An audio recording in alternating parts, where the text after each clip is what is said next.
What is going on, guys? Wagon Wednesday. What's up? How we doing? Hope we're doing well. Hope we're living. Hope we're living out here. Hold on a sec. Oh, wrong way. Whoop. There we go. What's going on, guys? Don't have the milkman today. He's got school shit going on. He's got to go learn. It is what it is. Hope you guys can hear me. Let me get a 10-4. Let me get a 10-4 in chat. Let me get a 10-4 in chat. What do we got? Hope you guys can hear me. It's Wednesday. Let's see. We got Peter coming on at some point. We got DeGen coming on. What is good? What is good? We got money on the over in this day game, the Nats game. It's 1-0. Decent start. Gonna need the Braves to probably carry. God, I almost said the Brewers out loud. Holy smokes. Damn. Fucking Brewers, man. Oh, sometimes you place a bet and the other team hits a grand slam and they get out hits, 2-1, and it doesn't matter because it's baseball. Shit happens. It is what it is. It is what it is. No more baseball nukes for the rest of the year. I'm just not as good. I'm not as good at it. Plain and simple. I'm better at football, better at basketball. Plain and simple. Love baseball. Still going to analyze it. Still going to bet it. Still going to give out plays. Still going to work my ass off. And I still want to make you guys money. And I've been making you guys money in Prize Picks. Shout out Prize Picks. Damn. The Royals, they came through under fade 86. They came through for the boys. The Brewers couldn't do it. That one really stung. Really stung. But we hit some good Prize Picks yesterday. If you guys were in our spaces, we went 4 for 5 in the 5-piece. Shout out Eloy Jimenez. He only got one hit, or only got one total base, which is beats. It is what it is. Can't win them all. Can't win them all. Longoria, Salvi were free. They came through. Yeah, I hate the Brewers. I tweeted out a week ago I'm going to be a Brewers fan the rest of the year. Go ahead and nix that. I hate the team. Hate their guts. Hate everything about them. I'm an anti-Brewers fan. I don't even know who to root for or what to do. I don't. Baseball blows, but it's all we got. And there's some plays I like today. There's a couple. Let me send this link out to the squad, though. Let's see.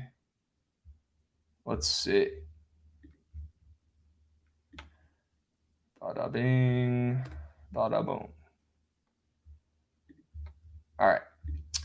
I'll go over some baseball plays I like today, and then I'm going to craft up a NFL 16-team parlay for week 3. And I want your guys' help. All right.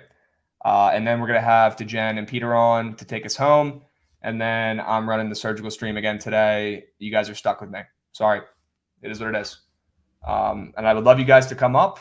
All my OGs who watch Behind the Lines every day. There's a lot of you guys. Would love for you guys to come up and give a play. Don't be afraid to hop on. All right. Don't be shy. Let's see. Let's see what I like in baseball today. And the Nats are out of that inning. Okay. Elder's going to throw a no-no against us. Nice. All right. Here's what we like in MLB today. Okay. I'm already on this over in the day game. Shit's not hitting.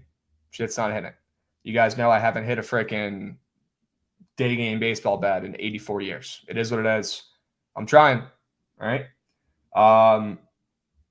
Mets Brewers game. Fuck that game. Fuck those teams. Hate everything about them.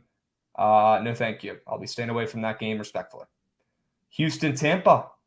I don't like that game either. I'll be honest with you. Boston Sports Dork, you got some cojones. You got some cojones running that back with the Brewers. I can't do it. Can't do it. Sorry. Houston, Tampa.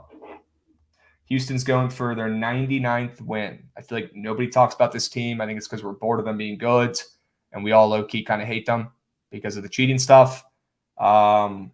I don't want anything to do with this game. If I had to bet it, I'd probably take the Rays, but I will not be playing them. I don't feel like betting on a shittier team and losing again, because that's what I've been doing for 148 games, 148 days. That's how many MLB games have been played so far. And I'm tired of it. I'm tired of it. And I cannot wait for this season to end so I can go back and look through all my bets. I was already doing it last night, trying to see what's working and what doesn't. And I found out that when I bet favorites, a lot of the times I'm betting favorites that should not be favorites on paper, and that's why I take them, because it's sketchy and I listen to the lines, and those are the ones that hit. When I try to get cute taking these underdogs plus money when they're weirdly short dogs, when it's a shitty pitcher against a good team, and I'm like, this is weird. They should be plus 200, but they're plus 120. I've noticed that a lot of fluke shit happens in those games because the teams I'm betting on stink and they don't win, and they like to lose. They prefer it. They've been doing it all year, and they end up getting beat in some way, and it's always some fluke shit, and I'm tired of it. Shout out the Red Sox. Shout out the White Sox. Teams like that. The Brewers, I put them in the poverty bucket too. They're poverty. They're not going to make the playoffs. They stink. Hate them. Fluke shit. Giving up a grand slam. Give me a break. They out hit them 2-1 last night. Cubs, Miami. All right. Don't want anything to do with this game. Call the number. Call it. Do not bet on this game. Do not watch this game. There's 15 games left in the season. These teams have combined as many wins as the fucking Dodgers. Don't bet this game. Grow up. All right. If you're going to bet this game, though, take Luzardo at home and take the Marlins. Okay. Red Sox, Reds. Give me the over 10.5. Boom. Book it. That's gross. It's that high for a reason. Great American Small Park. We're getting runs on both sides. Seabold and Anderson suck. This is a square play. Don't care. Don't overthink it. Game's soaring over. Total moved up a point for a reason. All right. Toronto, Philly. This is one that I actually like. I think the over is definitely a decent look here. I think the Phillies are a decent look here, although I'm kind of scared to back Zach Wheeler coming back from the IL. Also, shout out Ashby for pitching 2 innings yesterday. Thanks, Ashby, for coming. I appreciate it, buddy. Awesome. Had to rely on the Brewers, the entire bullpen, the entire game. That didn't pay. That sucked. Ashby, you're dead to me. You stink. It is what it is. We move on. All right. Give me the over. In Toronto, Philly, we saw a bazillion runs yesterday. These offenses are red hot. These bullpens stink. Nothing's changing today. Hence why that total went from 7.5 to 8.5.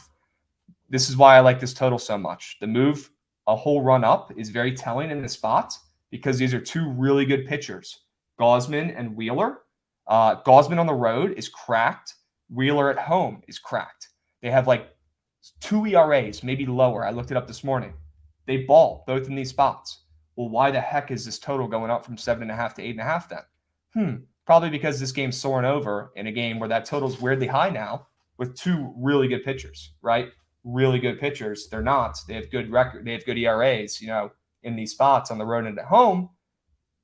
But I want the over here. I do. Yeah, it scares me. Everyone might be on the over because of the runs yesterday, but these are 2 really good arms. I don't think people are, sprinting to the books to bet the over here. I really don't. I think both pitchers are going to get hit up. Nobody wants to take an over in a game with Gausman and Wheeler pitching, right? Correct me if I'm wrong, guys. I'm all ears. I want to collab. But damn. Wheeler's only going to go 3 innings, and then Syndergaard's coming in. Perfect. Even better. Even better, dude. He stinks. Syndergaard stinks, dude. That's perfect. That sounds great to me. That probably has something to do with that total going up too. We're going to talk a lot of college football tomorrow, T. Moshman, but if there's any games you want me to talk about or we can go over, more than happy to. I've already peeped the card. There's some plays I really like, especially tomorrow. All right. We got a man on second, 2 outs in the Braves-Nats game. Let's get that run home. All right, Pitt, New York.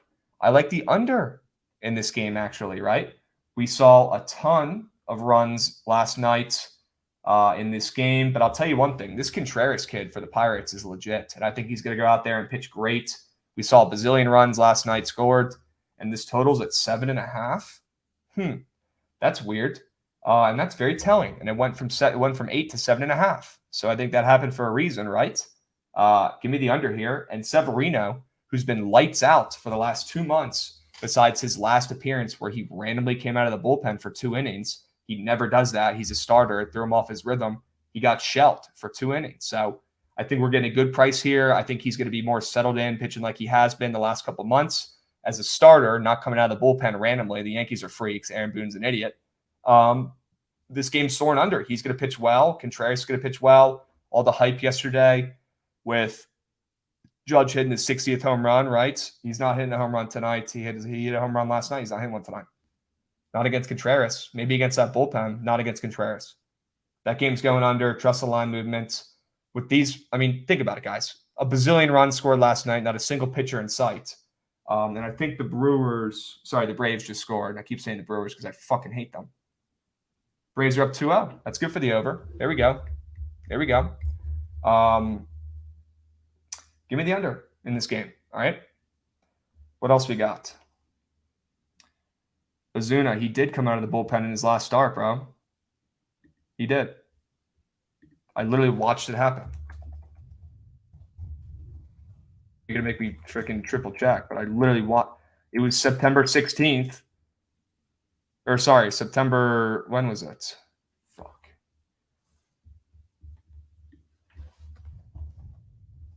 Let's see. He came out of the bullpen on the 13th. Did he not? And it's Severino, not Herman. Let's see. Sorry, I'm watching this Nats game too. He came out of the fucking bullpen. What do you want me to? I literally watched it happen. He pitched 2 innings against the Reds and got shelled out of nowhere on July 13th. Okay. Let's see. He got injured in that game. Am I thinking of Domingo Herman? God damn it. Yeah, I'm thinking of Domingo Herman. That's on me. I still like the under. It still makes no sense with that move, him coming off the IL. It's still weird. It's still gross. I still like it. I still think the Pirates don't score shit today. Plain and simple. Doesn't change anything. That's on me. Got confused with those two guys. Still like it. Doesn't change a thing. Still very confident. Okay? Give me that under. Detroit, Baltimore. Call the number. Not betting it. Take Detroit if you want to take anything. They're hot right now. LA, Texas, Dane Dunning is minus 145. What the hell? Probably because Davidson stinks. Plain and simple. Probably because he stinks. Wainwright's fantasy score was 23.5. That was my favorite play yesterday. His under, and it hit.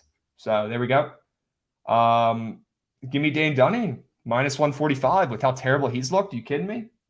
Give me that. Also, give me the under in that game.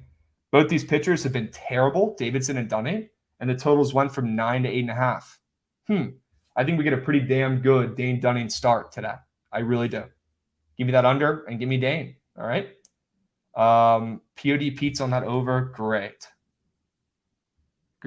Dane Dunning is my Cal Quantrell, except the difference is he sucks. That's the one difference. He's not good. Peter got the good one. I'm pissed. How are the Sox? Minus 165. Yeah, the Sox are going to win today. Although I will say, Colin, I mean, you're a smart guy. You know these guards.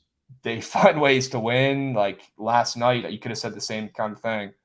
Probably should have won that game too. But yes, Lance Lynn being minus 140 against McKenzie, one of the trendiest, better young arms in baseball. Yeah, that's definitely very telling. Could not agree more. Lance Lynn masterclass, yes. T. Moshman 16. VT is winning tomorrow. That line is sketch. 100%. Love it. Absolutely love that play. What's up, Jangus? Minnesota, Kansas City's. Kansas City actually came through for the boys last night. How about it? A rare Kansas City W.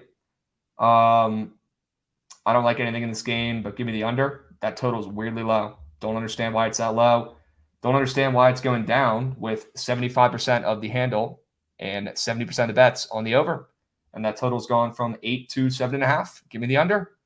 You're going to see a weirdly good start from O'Bear and Lynch. Hate to say it, doesn't make any sense, but it's happening. Trust the lines. Read them. All right. San Francisco, Colorado, a rare total. under 10. We're getting 9.5 here. It opened up at 10.5. Now we're at 9.5. Holy smokes.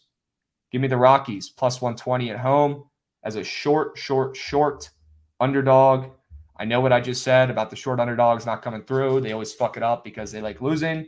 Yeah, this is the same exact position. I still like it. My contrarian brain can't get over it. Give me the Rockies plus 120 at home.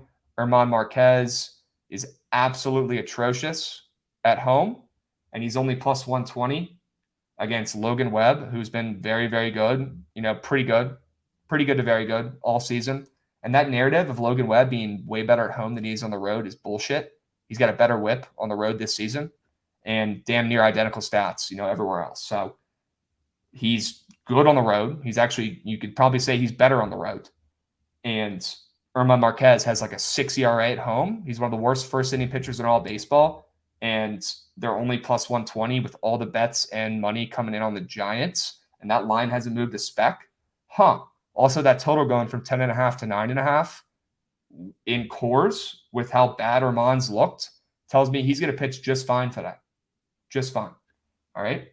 The Giants are ass. Yeah. Let's see. I am Logan Webb. Okay. Stanton Nuke saved your coins. That's a W. That's a W. You were talking about the Red Sox minus 165, not the White Sox. I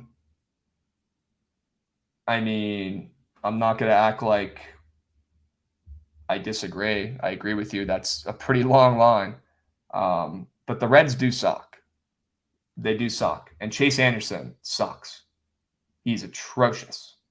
But yes, the Red Sox being minus 165 with Seabolt having a 12 ERA, and he's been one of the worst pitchers, in baseball this season. The couple times he's started, right? Terrible. He's terrible. Give me the Red Sox. Yes, I agree. Maybe there's a little Red Sox, White Sox parlay today. Maybe there's a little Red Sox, White Sox parlay today. That's going to raise your blood pressure. That seems like it's not good for your mental health, is what that seems like. But it's probably going to pay. It's probably going to pay. I do track all my bets on Action Network and on BetStamp. Okay. Let's see. Yeah, that line is weird, Colin. That line's weird. And we're getting 70% of the handle on the Reds, a public dog. And that line is not moving a speck. That line is not moving a speck. Yeah, Boston Sports Dork. You think I'm wearing socks right now? Are you kidding me? Look at these pups. People pay good money to see those things. You think I'm wearing socks? Fuck no. Not what they've done to me this year. Are you kidding me? Give me a break. Cash the under half socks being worn on stream today. It was free. It was free. All right. We've got, what other games we have to talk about here? Public dogs never bark. Correct. Yes. Good. Correct. Yes. Good.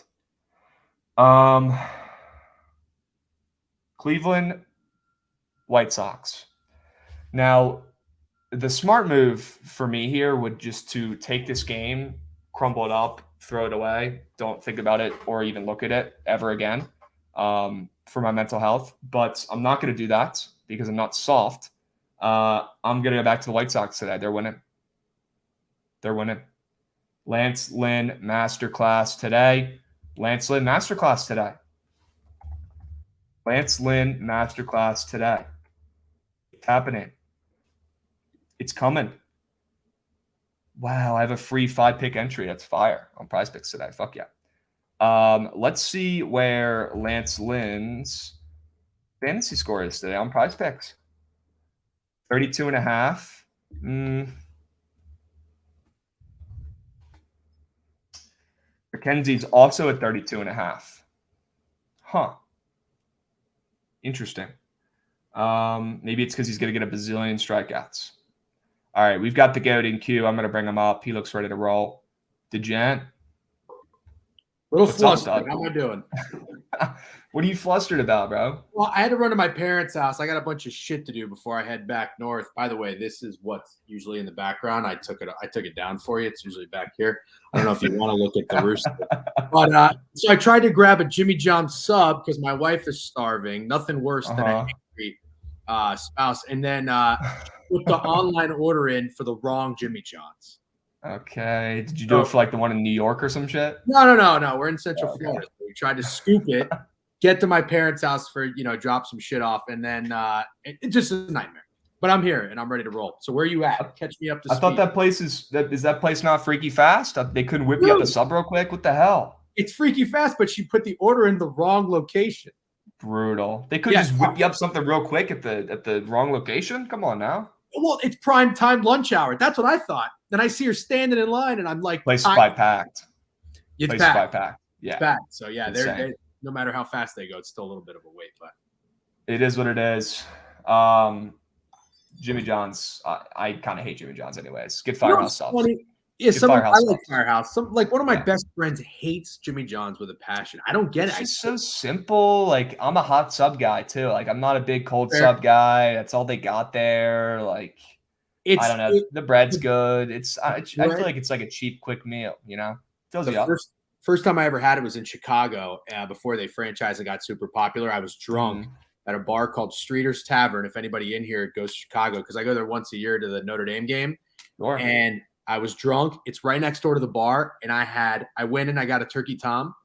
I finished it. I went and I got another one. And I went and I got another one. I ate 3 turkey toms in a row. I just like smokes. Taste the bread. I like taste the bread. Hey, they're not bad.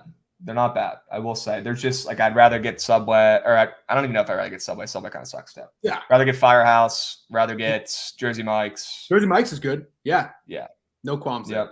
Do you have any bets in this day game today?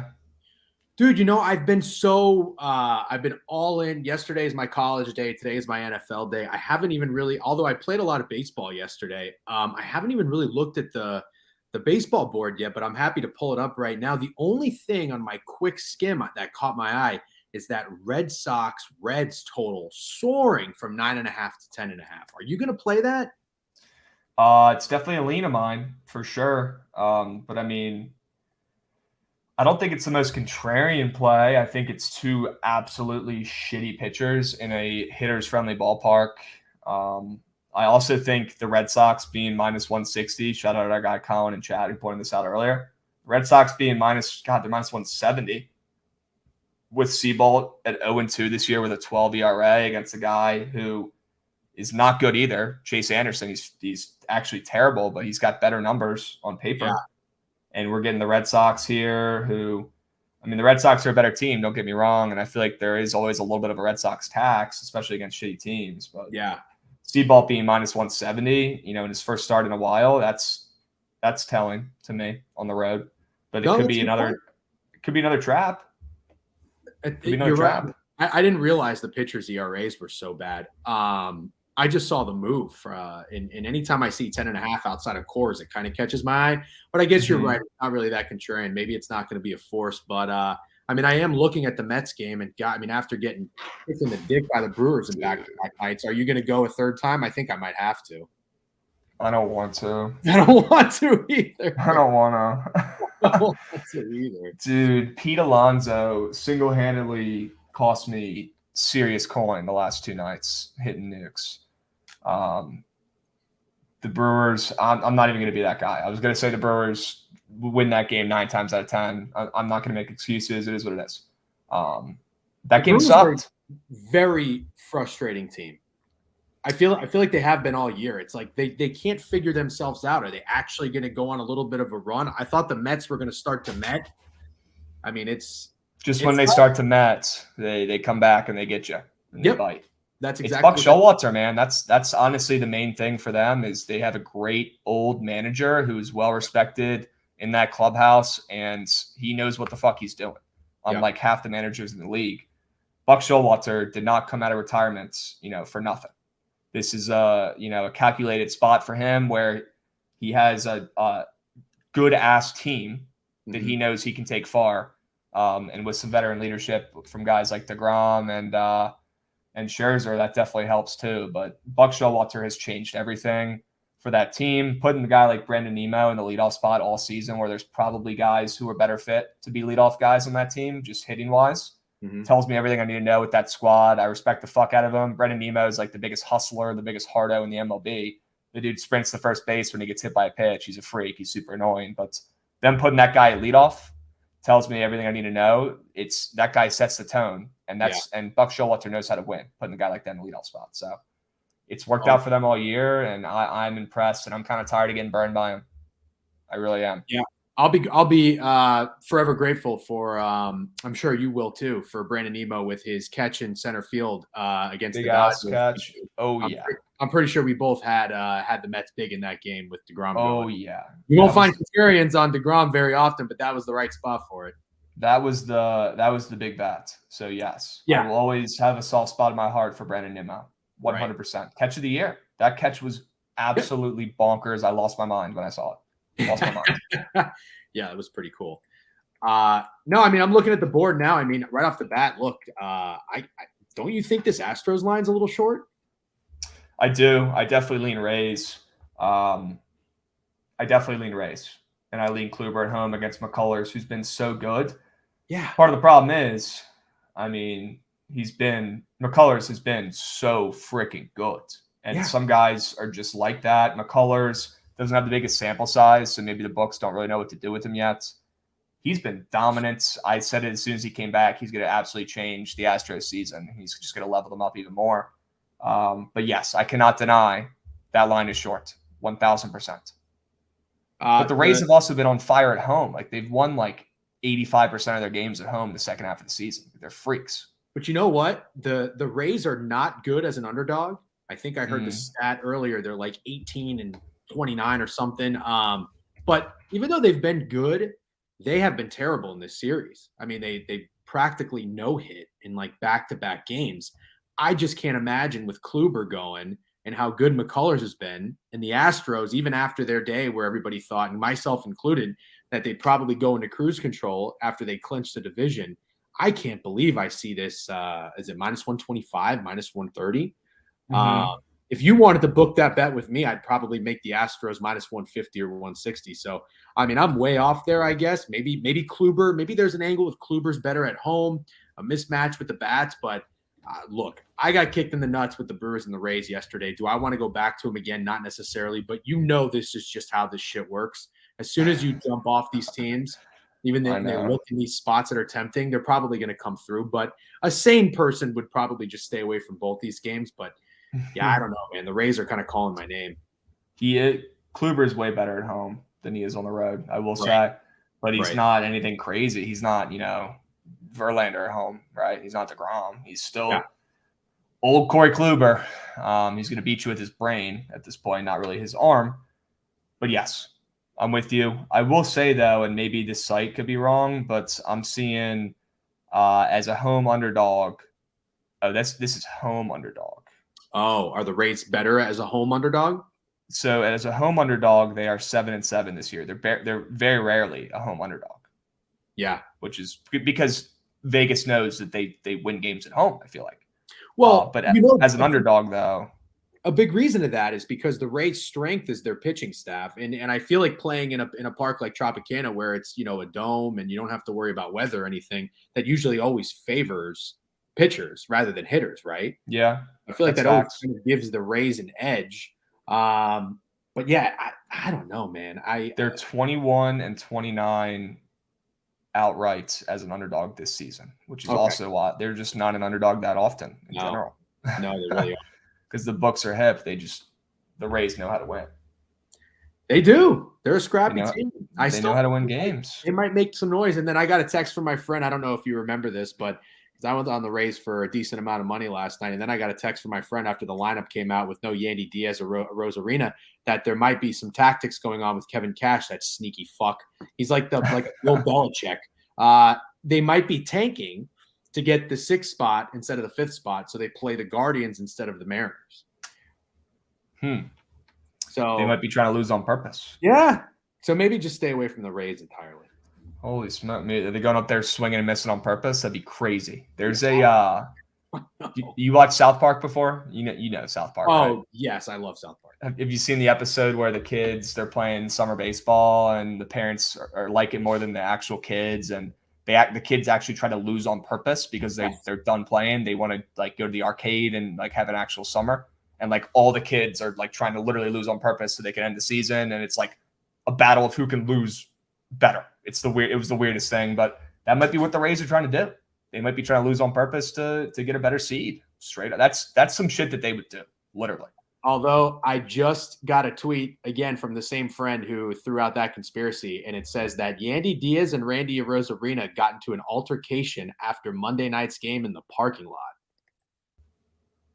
What the fuck? The two had to be separated after disagreement, and neither played on Tuesday. So, Yandy or who? Yandy and who? Yandy and Randy Arozarena. Yandy and Randy. Yep.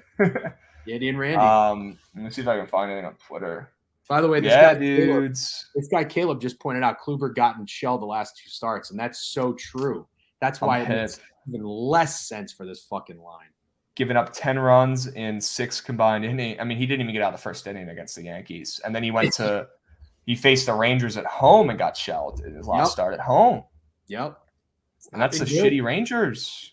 Not been good. That line makes no sense. That's interesting. And Randy and Yandy, which it sounds funny even saying that out loud because it rhymes. But yeah, I mean, like there's a local news or a local radio station who tweeted out an article about it. Randy and Yandy involved in physical altercation. Wow. Interesting. Well, boys will be boys. They'll figure it out. I'm not worried about it. Yep. But interesting. Okay. That makes sense why they were out yesterday. I'm sure Coach was kind of pissed. What other games today? How about this over in Toronto, Philly? We've got 2 good arms, Gausman and Wheeler. Gausman on the road this year is insanely good. Wheeler at home this year is insanely good. And that's the spot we're getting today. The total opened up at 7.5, which makes sense in a game with these 2 arms going against each other, but it's all the way up to 8.5 now to Jen. And it's probably because, partially we saw a bazillion runs last night in that game. Yep. But I don't think, I'm trying to put my square cap on here. Mm-hmm. If I'm a square, am I sprinting to the books to bet an over in a game that Gausman and Wheeler are pitching in? I don't think so. And an interesting narrative used to be, I thought I was being a contrarian where I'd say, these 2 teams just put up a bazillion runs. So the following game, everybody's going to bet the over. So you would go under. Whereas I'm starting to think, I have started to think that doesn't really make sense. If anything, you'd think the bats might be a little tired, the arms a little weak, a square, if anything, would probably just be lining up to bet the under as well. So you're not being contrarian, fading a high scoring game and going with a low scoring game. If anything, I think a contrarian angle would be you repeat a game with a lot of runs with another over. I feel like that might be harder to do. So I agree with you. And then in this situation, on top of that, you've got 2 good pitchers. So I haven't looked at the splits. I don't know if you've got them up, but I would be very curious to know. Actually, I can pull them up right now. Looks like 64% of the bets on the over, but 71% of the money. So I guess it is still a little bit public. Maybe it's a weather play. I know I have heard that's a hitter's park. If it's like humid, it's hot, the wind blowing out, all that stuff, it might make a little bit more sense. I could get down with it though. Is that something that's catching your eye? Let's not act like we care about humidity. No, I really don't. That's the last thing we give a shit about is the weather. I don't give a shit. It scares me because it makes too much sense, but that could be a reason for the move with 2 good pitchers.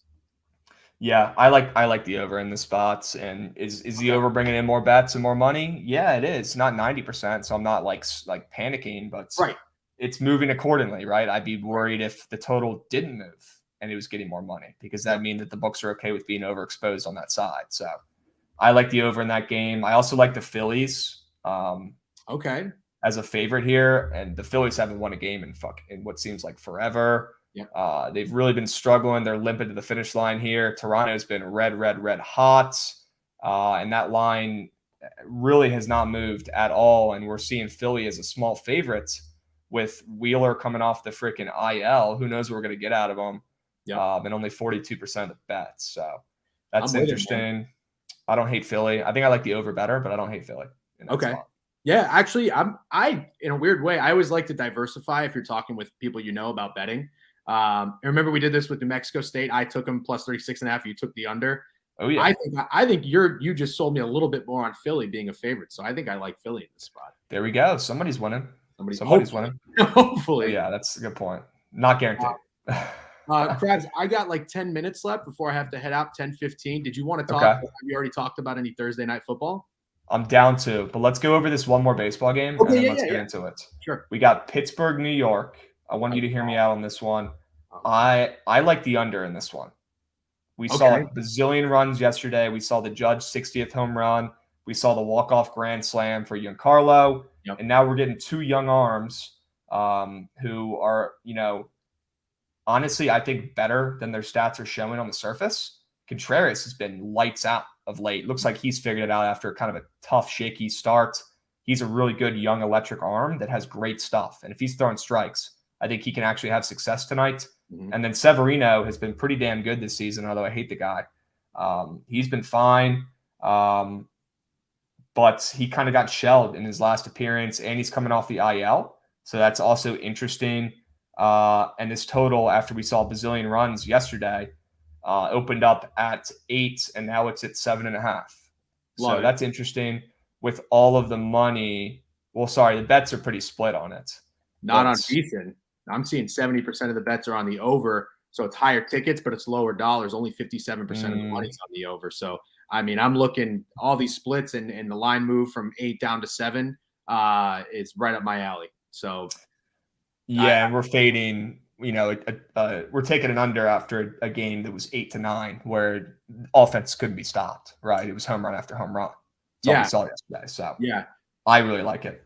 I really like it too. And also in this sense, that's a little bit different because I do think the public would run up to bet an over after a high scoring game because those Yankees runs did come in late and the Yankees haven't been like scorched earth, like really that hot or anything. So it's like, oh, now the Yankees offense is back. That just sparked the team. And then I could see him coming out and having like a 2-1 game. Yeah. I like it. I really do like Contreras, like baseball brain. If this kid can go in there and throw strikes, and he's not like a popular guy, he's very young and raw, but he's got incredible stuff. I think he can go in there and do some damage, and I think Severino is going to shut out the Pirates. So, I really like this under at 7.5 after we saw a home run derby last night, right? I mean, it's pretty impressive as a pitcher to be 5-4 on a 55-win team. And some guys get run support, some guys win games, some guys don't. Yeah, look at Cal Quantrill, that fucking piece of shit. He gets the most run support, out of any. He hasn't lost a home game. Yeah, he gets the most. It's actually a stat they showed it in 2 starts ago, and nothing's changed because he got a bazillion runs in his last start. It's probably gotten better actually. He gets the most run support in all of MLB this season, and it wasn't even close. He gets over 6 runs per game on average, which is bonkers. It's bonkers. The guy hasn't lost a game at home since 2019 when he was on a different team. Where was he hasn't lost? He was on the fucking Padres then. He hasn't lost a game at home since 2019 on the Padres. It's 2022. The season's almost over. He's on the Guardians. And does Peter know about this? Because he loves Cal Quantrill. Oh yeah, he knows about this. He's been shoving it down my earlobes. Yeah, but that's not like a good pitching analytic to like support him being a good pitcher. No, he's the luckiest motherfucker there is, and he knows it. He knows it. Yeah. But some guys win games, some guys don't. We saw it in DC. Scherzer couldn't get run support for years. We saw it in the Mets couldn't score for DeGrom. They still struggle to score for DeGrom when he pitches. There's just some weird shit about it. It's weird. Yeah, it's weird. Even this season with that stacked team, you look at how many runs the Mets score in games DeGrom pitches, it's significantly lower than everyone else. It's weird as shit. That's been going on for years. CJ Abrams, not a hit. Okay. God damn it. That game's soaring under. I'm an idiot. I haven't had a day baseball game in forever. Nationals, Braves. The over. The over. It's not hitting. All right, let's talk football for 5 minutes. College football tomorrow. Yeah. Oh man, I'm into both these college lines. You got to be thrilled to see your Hokies line move going towards 2.5 down to 1.5, or is it 1 now? 1.5. Got 1.5. You gotta like I that. mean, I absolutely love it. This game's on prime time for a reason. I think it'll come down to the last snap.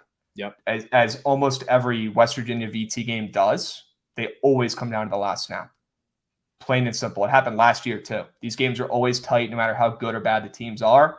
And honestly, dude, with how bad we've looked this year, and West Virginia's looked, fine. Don't be fooled by our records here. If you actually look at who we've played and the scores, West Virginia's had a better season, straight up. They've just played a harder team or two. Right. JT Daniels, everyone knows him, trendy name, old guy, way better than our quarterback. West Virginia has a really good receiver too. We have nobody. We have nothing. All we have is Enter Sandman, and that's going to have to take us home. This spread is whack. It's whack. Give me the Hokies at home. They get it done. I'm assuming you're on the same side. Oh, you got to be. I'm just trying to decide, do I want to bet the under or do I want to bet the Hokies here? But what I can't wrap my head around is the fact that basically if this game is oh, no, I'm sorry. But I'm just thinking in terms of on a neutral field. I had the numbers wrong a little bit, but I would have thought, even though West Virginia is 1-2, I don't necessarily think Virginia Tech has looked that much better since their Old Dominion outright loss. I thought this game would have been like a touchdown on a neutral. So you put the spread at, 4. So, in Blacksburg, but I mean, this is a 1.5 off of what I would have made the game. So right there, that is why I totally lean Virginia Tech. And now you got sharp money hitting the Hokies, but I'm seeing the total open at 53 down to 50.5. And you're telling me that they always play it tight. Kind of makes me like the under almost just as much as the Hokies. So I haven't decided which way I'm going to go yet. Yeah, since we've started, I mean, we've only played these guys twice, and it was when we were in school. We signed a deal with them. We play them a couple times, over like a decade or some shit. And both games, one went under, one pushed, which I'm sure the under hit at some point with that number, and I'm sure at the last second it hit a number and then it ended up pushing, whatever. But yes, they're always low scoring, close, like playoff atmosphere type games. Right. These two schools are very similar. They don't fuck with each other. They compete for students, very similar, blue collar, fans too, that just very similar people, but do not like each other. Right. It's going to be loud. It's going to be tight. It's going to be low scoring.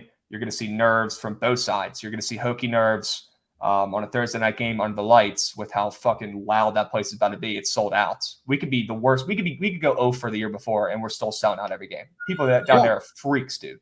Well, and then West Virginia, they're going to be nervous too. Yeah, I'm somebody. I'm just a college football fan, even though I'm a Notre Dame fan. But I feel like almost every college football fan has got a game in Blacksburg, a night game, to witness Enter Sandman, probably on their list of experiences. Right, Wisconsin, Virginia Tech home game. No, I love it. Probably up there too with Dabo sprinting down, making it all about him when he runs out first really fast. He's the worst. He's the worst. I really cornball. Some people say that their intro is better than VT's, which is just fucking ridiculous. It's not even close. Where they run down the hill on that stupid tarp.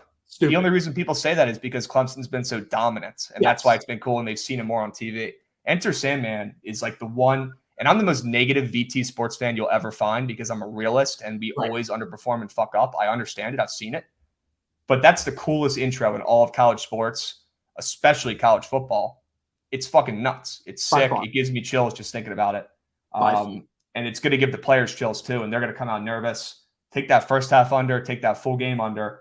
Our defense looked a lot better. Granted, it was against Wofford, but they looked like they made some changes and looked confident and were running around the field like dogs last week compared to week 1 where ODU was bitching us around.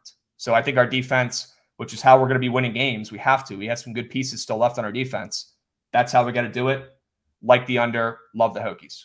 Did you, by the way, real quick, did you go to the Notre Dame? Did you go to school there when Notre Dame played at VT? Yes, I did. That was the coolest thing ever. That was Ian Book's coming out party. He fucked on us. Yeah, and I'm pretty sure I tweeted from my personal account. I got to go look for this. That Ian Book is the best Notre Dame quarterback since Joe Montana, and I totally regret saying that. But man, we don't win games like that, and we dominated that game. It was pretty awesome. I also like it from a contrarian weirdo thinking standpoint. Like I was texting my boys in the group chat about it. Like, hey guys, the most negative Nancy there is about this team, but we're winning this game. The spread is sketch. Love the way it's moving. And they're like, whatever, you're just being crabs. You're just being weirdo.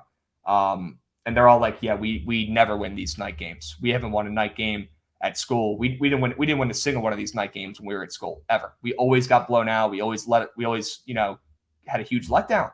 Yep. And that makes me like VT even more. Yep. Because we're due to win a big one at home, like we have been for the last 20 years in big spots. I think we get right. Isn't it kind of cool? You can read a line and it's almost like you can predict the outcome, and then you tell your friends and they're like, "What are you talking about?" And my sister goes to FSU, and Duke, when they played in FSU, they were only favored by like 2.5 points, and FSU looked terrible. I said, "Hey, are you going to the FSU game tonight? Because you guys are going to win and you're going to storm the court." And she was like, "No, I got to work." I was like, "I'm telling you right now, take the game." I remember that game, by the way. Was that last year? Yeah, it was this past season. Yep. And I screenshot everything, and I mean, look, it doesn't work out all the time, obviously, right? But it is kind of funny. Like friends of mine that went to certain schools, I'll look at the line and I'll be like, "Oh, you guys are probably going to fucking win this weekend. Congratulations!" Shout out Iowa State. Shout out Iowa State. Knock on wood and knock on wood for your Hokies. Knock on wood. You're right. Yeah. I like the Hokies, and I also like another team in a similar spot tonight. Coastal. No, I don't like Coastal. Sorry, Georgia State. No, what am I doing? The 3-0 team that's only 2.5 favorites against. I meant Georgia State. I meant Georgia State. No, I know you did. Yeah. Yeah, I like them both, man. I like them both. I've watched this Georgia State team play this year. They're actually good. And the fact that they're 0-3 is a blessing for us as bettors, straight up. Exactly. And they're getting an overrated Coastal team that's been dominant in the past. They're 3-0. I don't think this is the best team Coastal's had in a while, to be honest with you. Yep. I absolutely love Georgia State at home. They have an electric quarterback. They have a great offense. They've been sloppy, a lot of turnovers. They should have won some of these games this season, to be honest with you. This line tells me they figure out some of the kinks and they get it done at home. I agree. Love it. On it. And then last one, and then I got to head out. The NFL game. I've got a lean, and it's not even really it's nothing to do with the market or anything, but I just feel like it would be so fitting with all these primetime unders cashing that the one that ends up going over is probably the most disgusting matchup of Mitch Trubisky and Jacoby Brissett. So the total's from 40 to 38.5. But I got to tell you, I like the Browns. I think people are going to get cute with the points and the Steelers. I do not think the Steelers are a good team. I think the Browns roll here, and I think the game goes over. Holy smokes. See, usually, and I'm with you, and that is nasty as shit, and I think I do like it now. I think you just flipped me, which is not easy to do. Usually I'm the guy that's like, when there's a historically low under, and it's an under, nobody wants to take it. It's that low for a reason. Like when you see an Army-Navy total, that's when I like taking unders, but you may be onto something this year where we've seen all unders hit. Everyone's been talking about it. All the books have been talking about it. All the money's coming in on this under. The line's moving. These offenses suck. These defenses are goods. These quarterbacks stink. Maybe you're right. Maybe this is the spot we get the over here, and it's absolutely disgusting. I Makes love it. Too much sense. And I saw I think it was John Ewing or someone's tweet about it's the under 7-0 in these spots with this total. Yep. And I'm not someone to fade trends, but for me, I guarantee in all 7 of those spots, nothing added up like this, where the primetime unders had been cashing the way they have, and like all the points you just named with the offensive sucking, etc. There are probably games with better teams where the over was the square play. Sure. Right? Not like this one where the under is the square play. Yep. Exactly. I'm with you. Okay, you just flipped me on that. Yes. By the way, Jay from State Farm said, "Do you know the defense you are talking about?" Right. I hope Jay from State Farm has watched Mitch Trubisky play quarterback in this offense, because, brother, it ain't good. It ain't good. And your defense without TJ Watt is only going to carry you so far. I think the Browns team total over is going to be a play of mine as well. Ooh, add that to the card. Okay. Yep. So that's it for me, man. I got to take off. All right. I'm happy to hop on tomorrow and talk more football, though, whatever you guys want to do. But let's do it. Good luck. I'll check your plays later. All right, DeGen. I appreciate it. Put that sign back up and get yourself and the wifey a damn sub. All right? You earned it. All right. See you, man. Thank you. Peace, brother. Fucking beast. Dude's taking down signs from his home. I don't know, or from his, I don't even know where the hell he is. I don't know what he's doing. I don't know why he's taking signs down. All right. We've got, damn, he did just switch me off of that. Holy smokes. He just switched me off of that bet. I was leaning under, and then he sold it like freaking DiCaprio in Wolf of Wall Street. Holy smokes. All right. Yeah, DeGen's the GOAT. I think you guys can all agree. That dude's entertaining as hell. Love having him on here. I like the Browns tomorrow too, guys. I think they do roll. As J State Farm says, I'm a big Steeler fans. Krabs, you watch the Steelers upset the Browns tomorrow. Do we all like the Browns tomorrow? That's interesting. CJ Abrams getting on base. Sure he can. That's not Abrams. Who is that? I don't fucking know who that is. All right. I'm going to go over the last MLB games real quick here, guys, and then we're going to craft up this disgusting NFL 16 piece. How about it? How about it? All right. We've got DeGen threw me off and is making my brain change with that over in that game, and I'm going to take it. It's so fucking gross. Wow, there's some football plays I absolutely love tomorrow. There's three. It's that over, it's VT, and it's Georgia State, and they're going to go 2-1 at least. All right. One of them will lose by some fluke shit. The other two are going to win. We're all going to bet them equally, one unit responsibly, and we're going to make profit. Okay. Ready, break. Awesome. All right. Damn, they would put this freaking Mets Brewers game during my freaking during the stream. They would do that. They would do that. Incredible. All right, where were we? We got some night games to go over here. Only like 3, I think, that we haven't talked about yet. Seattle, Oakland. That line is a little short for me, for my liking, with Robbie Ray, Cy Young Robbie Ray on the bump. Give me the Athletics. Nobody's betting on them, but let's not kid ourselves here. The Mariners can't score. They can't score. They can't score. Ricky Rose, let's not nuke the Nats. Thank you. Thank you. Although I know you're busting my balls. All right, let's go to San Diego. I think the Padres are back. I'll be honest with you. I don't think this line's moved 20 cents for nothing, especially with Mikolas on the opposite side. And I absolutely love fading this guy, Mikolas. Hey, there's a base hit for the Nats. Thank you, Ricky. I appreciate it, bro. This line moving 20 cents towards Blake Snell with a, Padres team that's been struggling the whole second half, and they've won 4 games in a row now ever since the coach yelled at them. And I kind of believe that might matter. That might matter. I think the Cardinals offensively have seen better days. Their veterans have really kind of cooled off, and their young guys have been kind of hurt up and down from the minors. Mikolas on the roads. I'm going to go ahead and fade the shit out of you. Blake Snell's been really good. Juan Soto's back. Padres win this game. The line's moved 20 cents towards the pots for a reason. They win 5 in a row. Guys, I'm going to lock in a future on the Padres right now to win the World Series. Just a small guy. Nothing crazy. But I'm locking it in.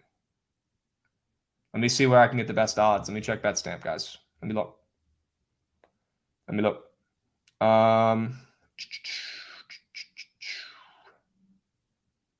I'm locking them in. I think they're like plus 3,000. I'm just sprinkling, guys. Nothing crazy. $50, Nothing crazy. Just to feel something. All right. I did just say that. Yep. This is not a spite bet. I'm betting on the Padres, the team that I hate. I hate them. Definitely not a fucking spite bet. Come on. All right. Where are they? Here we go. Plus 3,700 on FanDuels. Are you kidding me? I'm betting that right now. $50. Yeah, I do hate the Brewers. I wonder why. Jerk. Okay. Where did I get all this money? I fucking worked my ass off and grinded, and I'm a smart dude. I figured it out. Grow up. Get your money up. Get your money up. I'm blessed to not have any student loans. The Nats are on the board. Let's go. Boom. Nats bang. W. Let's go. All right, I'm betting on this shit. Fuck it. Let's take the Pods. A little 40 piece never hurt nobody. 50 piece never hurt nobody. Plus 3,700 to win the World Series. Bang. Love it. Absolutely love it. All right. Let's see what we got going on here. If the Brew Crew can burn me 3 days in a row, BCs, they sure as hell can, SP Profit.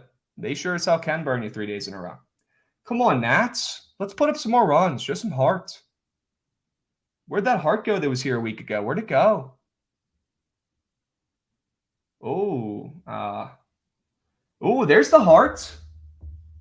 Get on your horse, brother. Oh my God, Meneses, you have fucking concrete in your shoes. All right, second and third. Here we go. Is anybody on this with me? Does anybody even tail my baseball bets anymore? They've been so bad. I know they've been so bad. I bet on them myself. I'm sorry. You know my football bets have been fired, though, guys. You know that. And you know I'm nice with college basketball, which is only 47 days away. I've been counting, okay? Anybody bet on this over with me in this day game? Anybody a rider? I respect you. Mark, I respect you. Fleshlings, weird name. Glad you're on the Nats. Leafs. Oh, I'm sorry, Leafs. I'm sorry, Leafs. All right. Somebody be at the game in chat. Let me know if they score here. All right. Let me know. Let me know. Come on, Nats. What do we say here? I know this shit ain't hitting. I love Lamp.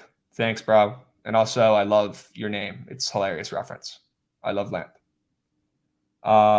Day game overs are cooked. All right, Ron, you're a rider. Come on, Vegas Tom. Come on, squad. Come on. Come on. Come on. Luke Voigt. Damn, he's got his jersey buttoned up today. I'm pissed. He's been rocking like 2 buttons on his jersey like a freaking caveman the last couple weeks, and he's been mashing baseballs. Come on. Bases loaded. Come on now.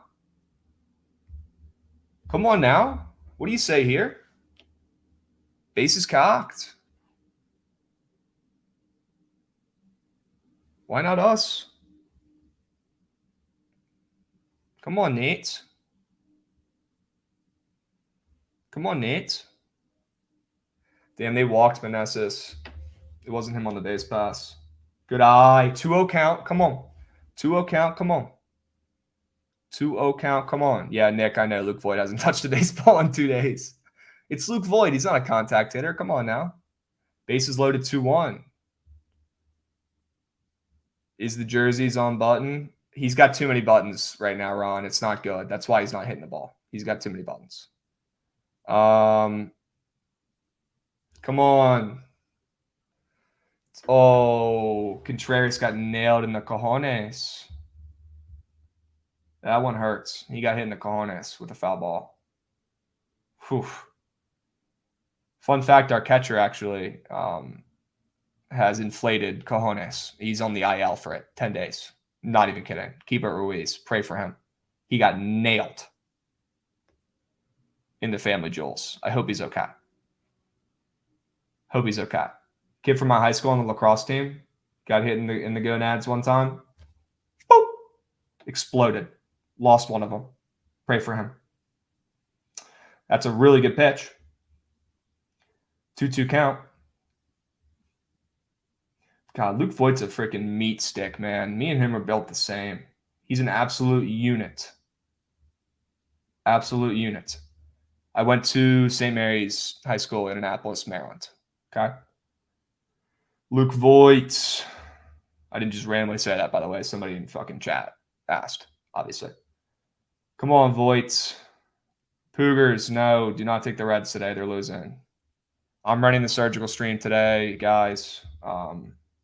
Please come up. When I put the link out, please come up. Now I live in Arlington, Virginia, like right outside of DC. 5-10 minutes, literally 5 minutes from DC.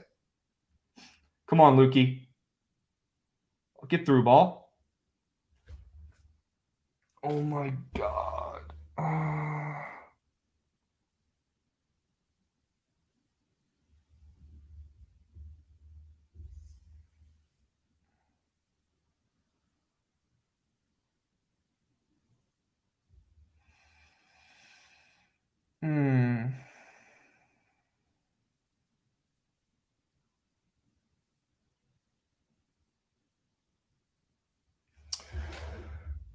Fuck.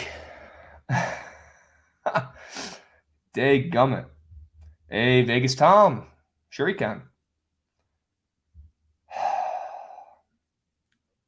Fucking Luke Voigt, man. I'll find you in Spider Kelly's, brother. That's my local watering hole. Dadgummit. That's so beat. That's so beat. Luke Voigt, bro. I can't really talk, man, but hit a fucking treadmill. Let's get that. Let's get those wheels going, huh? Holy smokes. Shocked. All right. Wow. Special guest appearance. Celebrity appearance from the man of the hour. You guys are getting your milk today. It's just a little late, a little spoiled. Yeah, What's up, dude? it's a little bit. What's up? Just watching the Nats suck and lose my money. That's about it. What's up with you? It's unfortunate. Yeah, I'm getting through with the corp shit. That's what I'm doing. School stuff. Yeah. Had to meet with some donors. Sure. Talk the talk. Sure. Yes, Matt, we are betting the race today. It's a fact. Oh. Just a little bit, just a little spring. But what I really like today, I'm fighting with whether I want to take it as a side or not because I'm very scared of Mr. Dane Dunning. But I love Rangers hitters today against Tucker Davidson. They still haven't released like the full prize picks board. They're missing runs and RBI and a couple other things. But why are they being soft? I don't know. It's why are they being soft? Super frustrating. Freaking butter, bro. Yeah, I know. So I mean, baseline, like I would look at Davidson's over hits allowed. I think that was at 4.5. I'll be looking at Semien and Seager, and if they add any total bases that are guys that are out of the ordinary, I'll look at those. But I mean, if we get the Semien runner RBI too, hitting that as well. Tucker Davidson is like a Tommy Henry with a little more juice, which is not really going to work against the Rangers. They're sneakily a top 10 team in the league, WRC plus wise against lefties since the All-Star break. They got a lot of people. I mean, he's only going to throw him 2 pitches for the most part, and they got a lot of people. It's similar to yesterday. The splits and whatever they take and whatever he's going to throw to them, they're going to kill. Like Nate Lau has been crushing off speed from the left side. Semien crushes everything from the left side. We got Barry Bonds, Mark Mathias in the middle of the lineup, most likely too against lefties. So I think they're in a pretty good spot. I need to get a fucking massage, dude. My back is fucked up. Yeah. Damn, dude. All right. How about this? You think it's a little weird that McCullers is sitting at 31.5 fantasy score and that Kluber's sitting at 24.5 fantasy score in a game with a total at 7? Yeah, maybe just a little bit. Those are a little low? Yeah, they're a little low. I think Kluber's fine just because Kluber has been so terrible lately. But McCullers, I don't remember off the top of my head whether it was once or twice, but I know for damn sure he was at 33.5 at one point. I don't know if he was higher than that either. But that's a possibility. Let's see, dude. I want to screen share this. Fuck. Keep clicking the wrong buttons. All right. Okay. I got a free entry actually today, but that's not what this is saying. When I was logged in, it blessed me with a free entry because I've been leaking coin. Kind of a W. Although yesterday was a good day in prize picks, actually. I made great day. I made like $1,000 yesterday, actually, in prize picks. It's kind of late. All right. Here's the cat. All right. Gosman's at 34.5. And there's no – I know why there's no fucking Wheeler because he's only pitching 3 innings, right? Yeah, I think they're piggybacking Syndergaard off of him. Okay. Let's see. Dane Dunning versus Davidson. Why is Davidson not up here? Do they not know how long he's going to go? Not really sure. That's kind of weird. He's not up there. It's a little weird, but I mean, I'd like to take his hits allowed regardless. Okay. He's at probably why he's not up there. He's at 12.5 pitching outs. How about both these pitchers having the same fantasy score in a game where Lance Lynn is minus 140? You think that's a little weird, or you think that's because his is a little higher because of his strikeout potential? Yeah, I think the strikeouts because Tristan McKenzie, I know he got double bumped both on his strikeouts and fantasy score, so I think they're kind of bringing it back to equal there. Okay. But now that I just saw this loaded up, Tucker Davidson for the Angels, 12.5 pitching outs, but he's at 4.5 hits, and they're hanging the 2.5 earned runs, which I don't think I've ever seen them hang a 2.5 earned run for a pitching out line that low. That's an insane line that they even put that up there. So he's getting shelled today, is what you're saying? Yeah, I mean they're only planning for him to go just around 4 innings, but they're going to give him a 2.5 earned run line. Okay, so let's build this out like an equation, and I want you to tell me the answer. So the totals went from 9 to 8.5. The line has moved 10 cents towards the Rangers. Yeah. And Davidson has squares up on Prize Picks that tell us he's getting shelled. What does that equal? You know, I was looking at this game because I was very scared to take Dane Dunning. I was very scared to take the Rangers. Still kind of am, but honestly, I like the fact that the total moved down because I kind of leaned that Dane Dunning would pitch well, and this would be kind of a Rangers 6-2 game. So that kind of tells me a case that Dane Dunning is going to pitch a little well because I don't think Tucker Davidson's going to have a shell of a chance in this game. Yes. So the total going from 9 to 8.5 plus the line on the ML moving 10 cents towards the Rangers, plus Davidson's Prize Pick squares telling us he's getting rocked today equals Rangers ML. Yeah, and that's he's saying Peters on the over. I don't really care for a total. It's not me saying that it's gonna go under, but I think the Rangers have a field day, at least offensively. I don't like betting on Dane Dunning. I still might not do it, but give me the Rangers in some form or fashion with Prize Pick squares, team totals, maybe whatever. I'm seeing so much money on the fucking Rangers, though. What the hell? Yeah. Why? I don't know. They have these random games where I look at them and I'm like, why are they getting so much money, especially with Dane Dunning? But that's kind of what's scaring me a little bit too. But I think regardless, they're getting fat bets. Like on DraftKings, they're getting 37% of bets, but 72% of the handle. So like they're getting fatty bets in. Yeah. So but Action Network's telling me they're getting 66% of bets and 96% of the handle. What the fuck? I don't know. I don't think I don't even care. Anything is very possible. I think the Rangers win this game. I think Dane Dunning pitches well. I think we're on the right side. I think Peters on the right track. But I'm not betting it over on a game where the totals went from 9 to 8.5. I'm not betting it over in a game with two shitty pitchers on the bump where the total's moving down. Right? Yeah. How about this? This is fucking weird. We got Mikolas versus Snell in a game that's, well, I mean, this is the same line they had Wainwright at yesterday. Why? Well, yes, different point though. Why is Snell 11 points higher than Mikolas in a game where they're barely the favorite? Because of strikeouts. Because Snell's going to get way more strikeouts. Yeah, I mean Snell's He's going to get twice as many strikeouts. Yes, Snell is 6, Mikolas is 3.5. So literally twice as many. Okay. Yeah. Okay.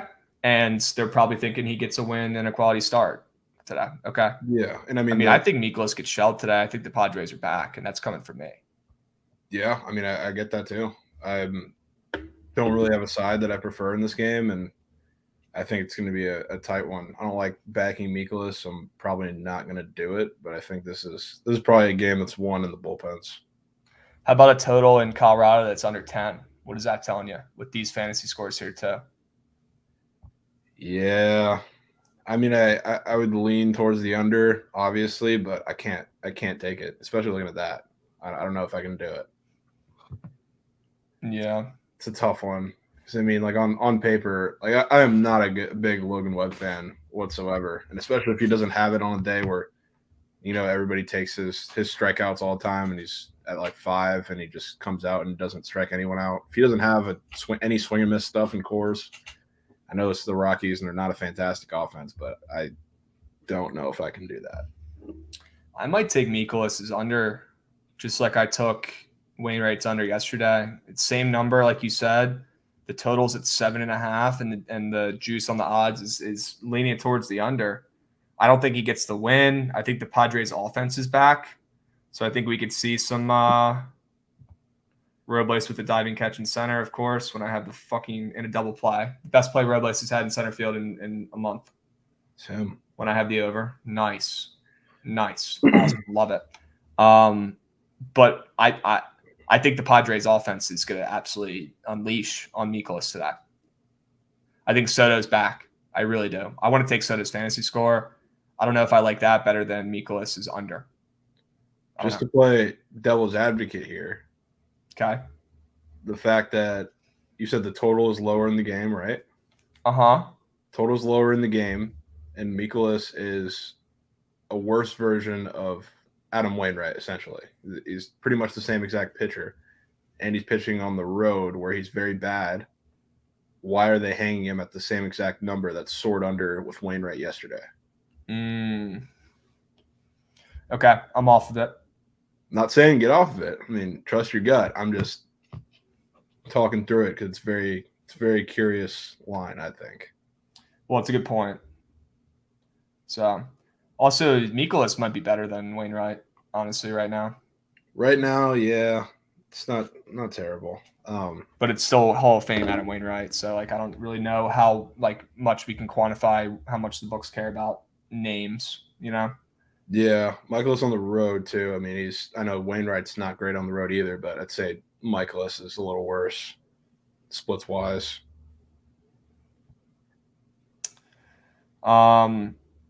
Yeah, I think maybe the weirdest thing, I don't think there's anything like super weird on the board here today for these pitcher props that I like, but the Lance McCullers only at 31.5 with the total being so low, with the Astros throwing fucking damn near 2 back-to-back no-hitters almost, I feel like, and yeah, only at 31.5 with the total at 7. Are the Rays putting up runs today? I think they might. Yeah, they just might. This is scary too, though, dude. Jesus, 24.5 in a game with a total at 7. That's about where he usually is, though. Even before he was pitching bad, he wasn't that much higher. What about this fucker? Where's he usually at? Well, he's only been back for a couple starts, but I would say also because a quality start is a big part of that equation. The fact that they're also hanging the 17.5 pitching outs is pretty interesting for McCullers. So I mean that could either both soar over or both soar under. That is interesting. Yeah. So I don't think he gets there without getting a quality start. Okay. All right. Weather sucks for that game. Gonna rain the whole time. What game are we talking about, my man? I'm assuming we're talking about the Padres game. I think the Padres and Giants game is gonna rain, which is kind of weird. Is it? Well, those teams also don't play each other. So hold on. It's the fucking Giants Rockies game. I think is supposed to have rain. Correct me if I'm wrong, chat. I think it might get wet. Yeah, Rockies Giants. Which I don't know if Logan Webb's used to pitching in the rain, to be honest with you. I don't even know if that matters. I have no clue. Yeah. I have no clue. You got any props you really like today, bro? I'm waiting. I need to see the runner RBIs come out because that's like a big part. That kind of forms the whole board. But like I said, I'll be looking at quite a few Rangers. I will definitely be looking. I can't take Blue Jays because I can't physically do it unless it's Teoscar. But I will be looking for something in that game. The Phillies are not much better, but I know you're talking about that over. I'm on the same side as that. I don't really care that it's a piggyback game or whatever. Gaussman, Wheeler, even with the conditions too, 8.5 is very high. So I will be on runs in that game for sure in some form or fashion. What else is on the board here? I'd say those are the big couple. Okay. I probably want to back. I don't know if I want to back them prize picks wise. There's not much out there, but kind of want to go back to the Tigers. Matt Manning on the mound. Holy smokes.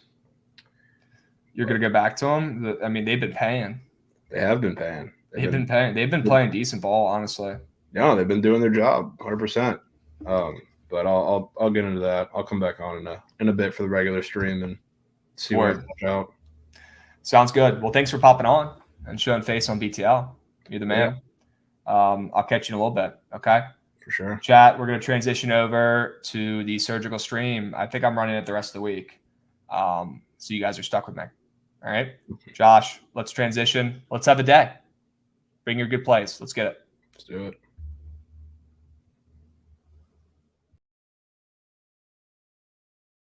What's up, everybody? Happy Wagon Wednesday.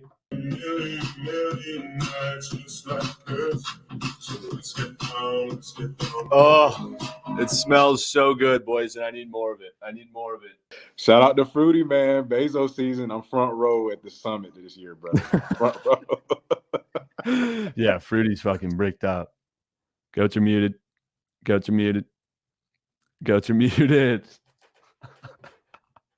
Come on. The Orioles are not going to fuck me over today.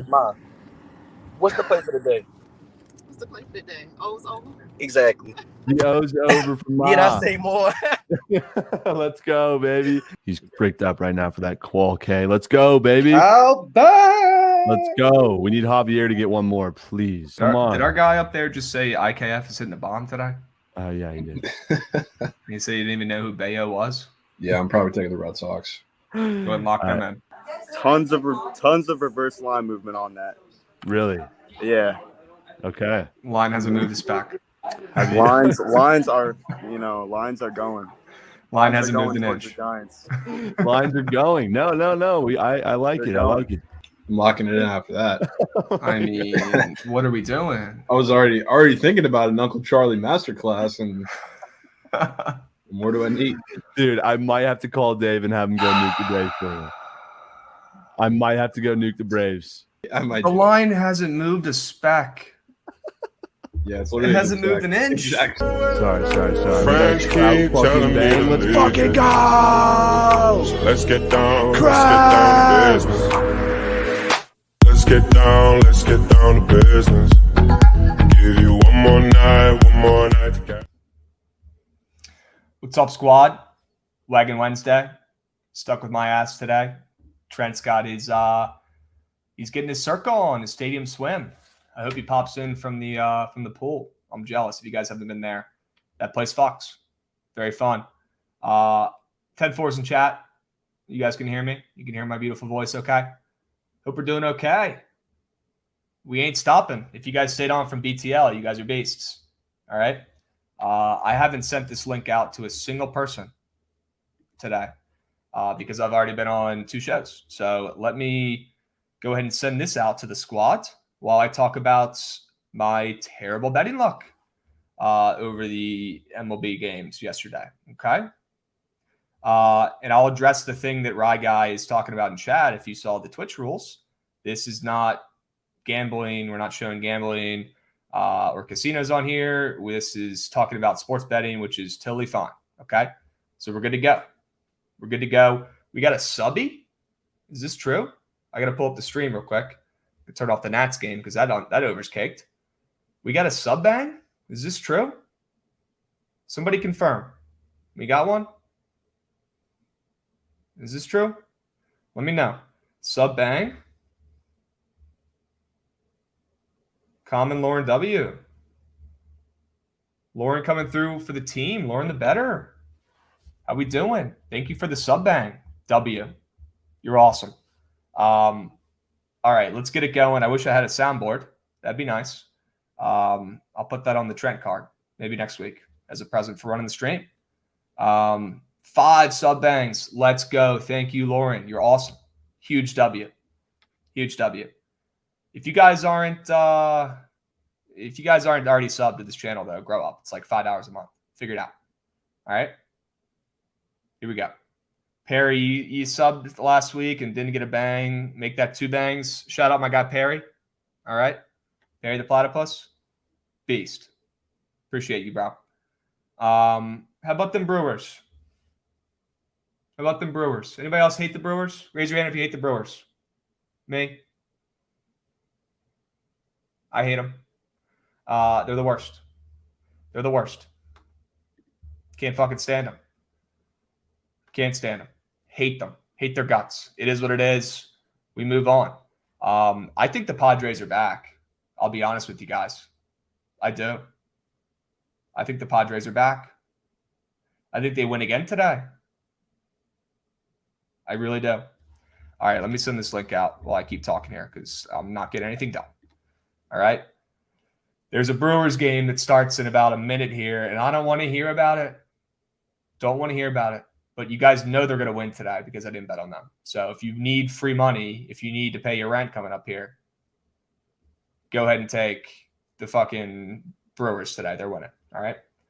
Am I seeing my guy Dwarf Noah? Nats double 1 ounce. He's bricked up. All right. Sure he can. I'm going to put it back on then. Nobody's going to fucking score. All right. Walker over walks from Perry today. All right. All right. Dropping the link in chats.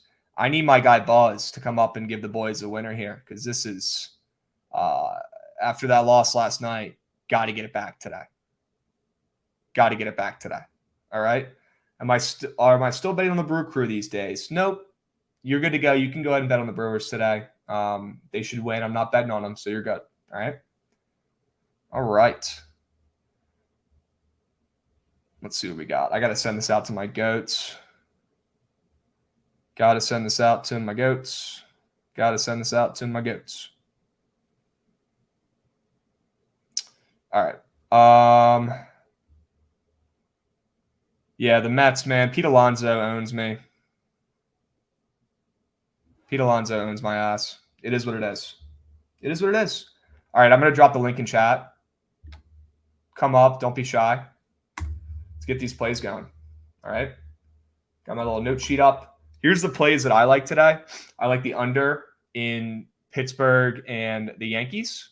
I like the over in Toronto and Philly. I like the White Sox ML. I like the Rockies ML. I like the Padres ML. I like the Rays ML. Those are the plays I like today. Not going to go over them too much because when people bring them up, I'll kind of give my opinions. And we'll go from there. All right. We got, let's see, Tampa Bay ML. Cool. All right. Josh Boyd from Tennessee. By the way, I love Hendon Hooker and your volunteers this weekend. Do I like the Braves to make the NLCS? Yeah, I do. I like the Braves to win the NL. I like the Braves to win the World Series.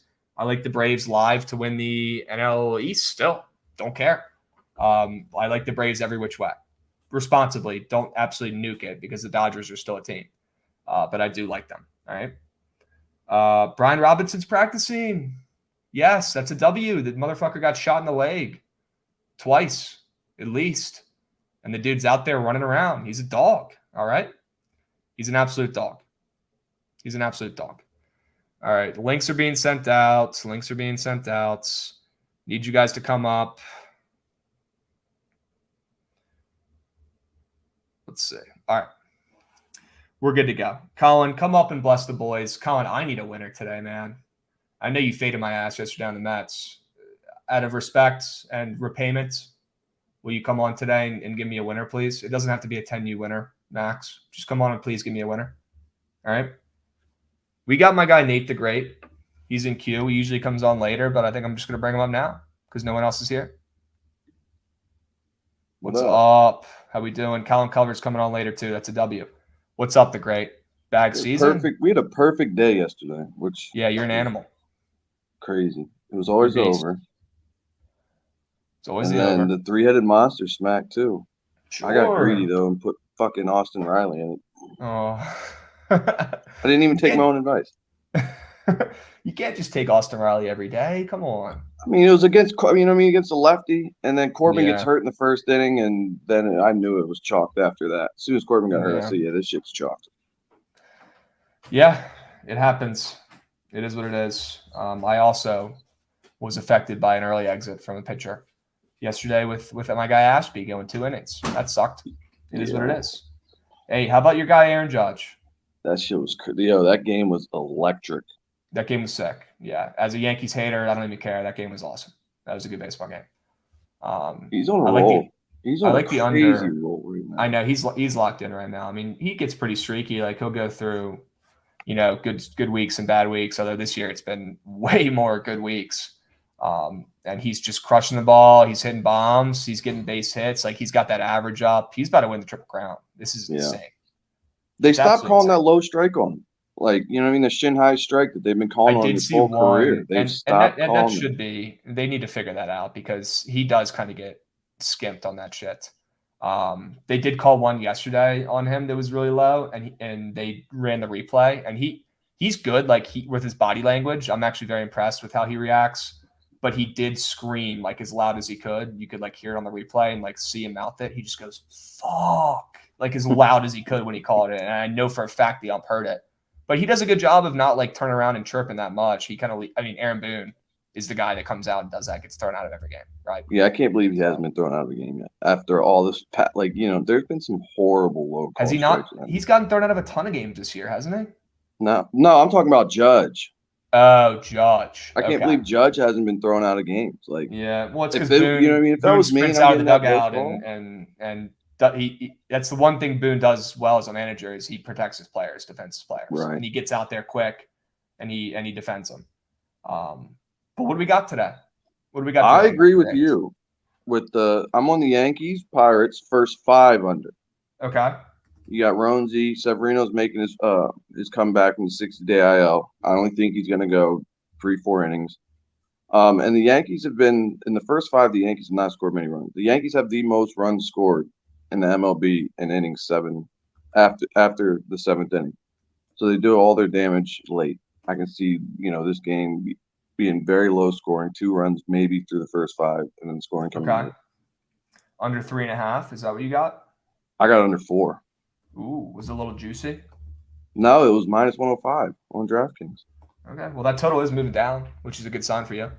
And I can get behind this. Yes, I think I'm on the exact same page. I don't even need to really sell it, to be honest with you. But just seeing this total here, move from 8 to 7.5 after we saw a bazillion runs last night. 2 young arms in the bump that a lot of people might not know this Contreras kid, but he's been fantastic. He's a monster. He's been fantastic of late. So I like this play a lot. I do. You got a 3-headed monster for the kid or what? Yep. All right, Xander Bogaerts. All right. 1.5 total bases. Carlos Correa. 1.5 total bases. And Okay. Wilmer Flores. Ooh. Okay. Correa's been red hot, so I understand why you're taking him. What's the especially against Lynch? He has great numbers against Lynch as well. Okay. What's the reasoning behind Zanman and Flores tonight? Xander has great numbers. He's been hitting the ball decently past 15 days as well. And Flores has been seeing the ball well, and he has great numbers against Marquez.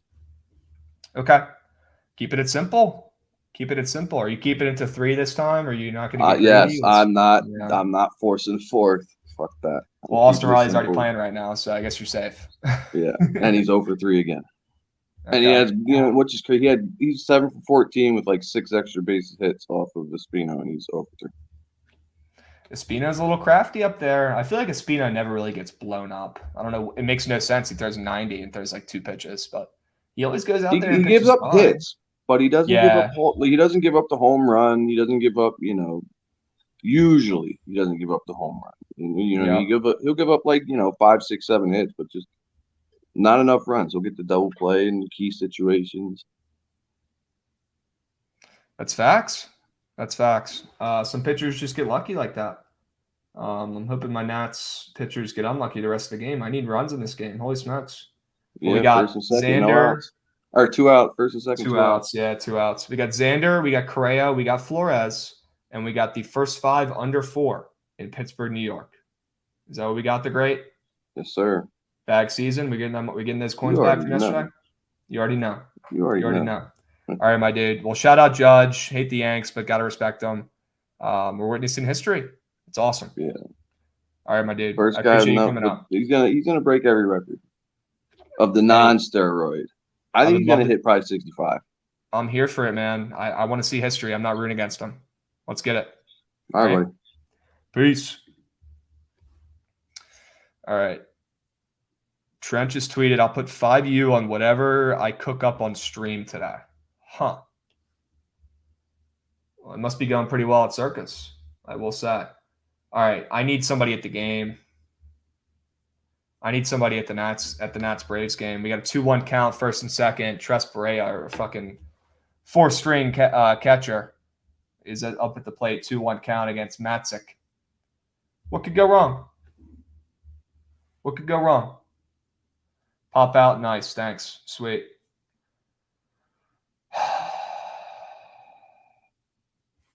All right, turning that game off. Waste of my time. All right, 5U. Is this a straight play? Is this a parlay? What are we talking here, Trent?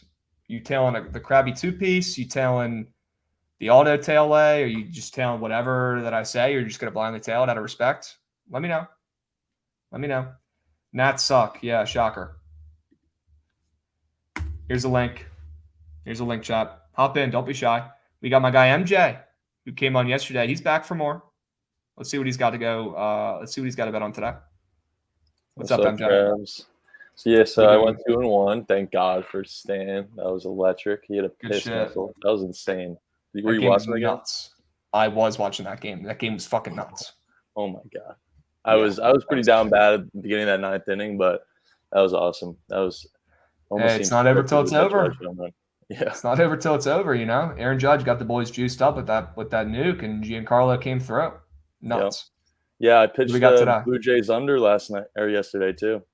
Well, no. Hey, I'd rather miss it. I'd rather lose a bet. I'd rather lose a bet by 10 than lose by walk off straight up. At least you know early that it's toast, right? Yeah. So I got something a little weird today. I'm doing a two batter hit parlay. Carlos Correa and Gleyber Torres. Minus 117 for both if you do them together. I don't know if other books are doing this, but I noticed today there's a lot of batters on hitting streaks right now. And before, like Aaron Judge was listed at 0.5 and it'd be like minus 280. But now all the hitters that like Trey Turner, Judge, they're all listed at 1.5 hits. There's no 0.5 hits listed anymore. Damn. Which is weird all of a sudden. So these are the two batters that I found. Like I'm all about hot bats. Like that's what I bet on when it comes to winning. And obviously, betting on batters, but not. I'm not looking at yearly averages. I'm looking over like 7 days and 15-day periods. Right. That's smart. Gleyber's hitting the shit out of the ball. 13 hits over 9 games, and I mean Correa's hitting the shit out of the ball too. He's on a 3-game hitting streak, and I think he had 3 or 4 hits last game. 2 before that. So, I mean, he's crushing it. So I think these two guys can get a hit today. I mean, they're facing guys like I think Gray was on before me, right? He said I forget the guy's name, but Correa hits the guy pretty well over his career. And this guy, I don't think Gleyber is going to find a problem scoring a hit today. Correa's been red hot. I'd be a little bit worried about Gleyber. He's going up against a young flamethrower and Riley Contreras. Is Gleyber okay with handling the heat? He can handle 98, 99. I mean, he's been looking nice recently. He looks like he's really coming to form. I mean, I just look at the last 15 days. I know he's been streaky, but I just look recently, and man, he looks good. Last night he looked good. I just trust the eye test more than anything, and sure, like I said, recent numbers over anything. I like it. I feel good about it. I think I never put a bet on Torres. I was a little nervous like doing it. But I don't know. I'm feeling him today. I'm usually a Judge guy like yesterday. I'm usually just all about Judge. I saw that 1.5 jump with that 1 point jump from 0.5 to 1.5 hits. And I just went with someone else. So I was feeling Torres. So, well, it's a good sign because there's no total base prop prize picks for either of these guys today. So I think that's a good sign for you. I'm thinking it's going to work out. So we'll see. I'm 2-1. All right. So let's keep it up. Let's keep up your winning ways. We got a little parlay here. Carlos Correa and Gleyber Torres to both get a hit. Yeah, throw them in a PP maybe. Throw them in a PP. Yeah, they're not even really on PP, which is a good sign for you. I was gonna say Lindor as well. I made something else, a 3 guy, but that game's already in progress. So maybe a live bet for him to get a hit if he doesn't get one is first at bat might be a play as well.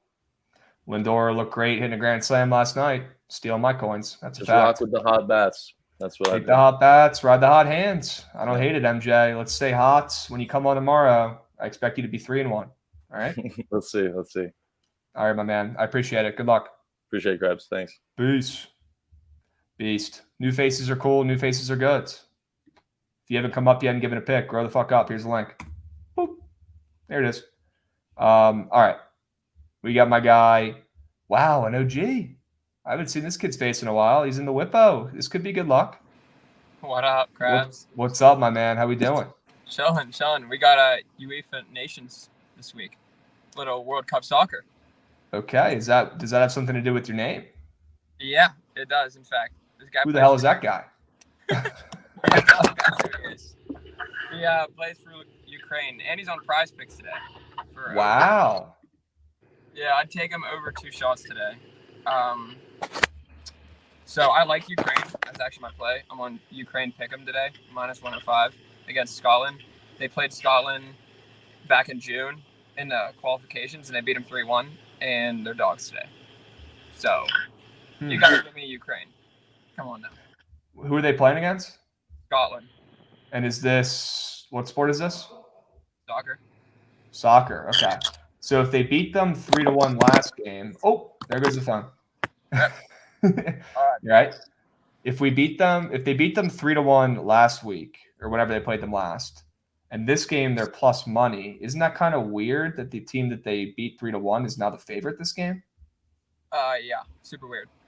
Okay. But that's just how soccer works. Like, lines are weird like that. 2, I think they're missing a couple guys on defense, which scares me. But the total's still low, and that's why I'm not understanding this game at all, because the game's at a pick'em with a low total and they're missing defenders. So that just makes no sense. But I mean, Ukraine pick'em, a tie you get a push, a win you get a dub.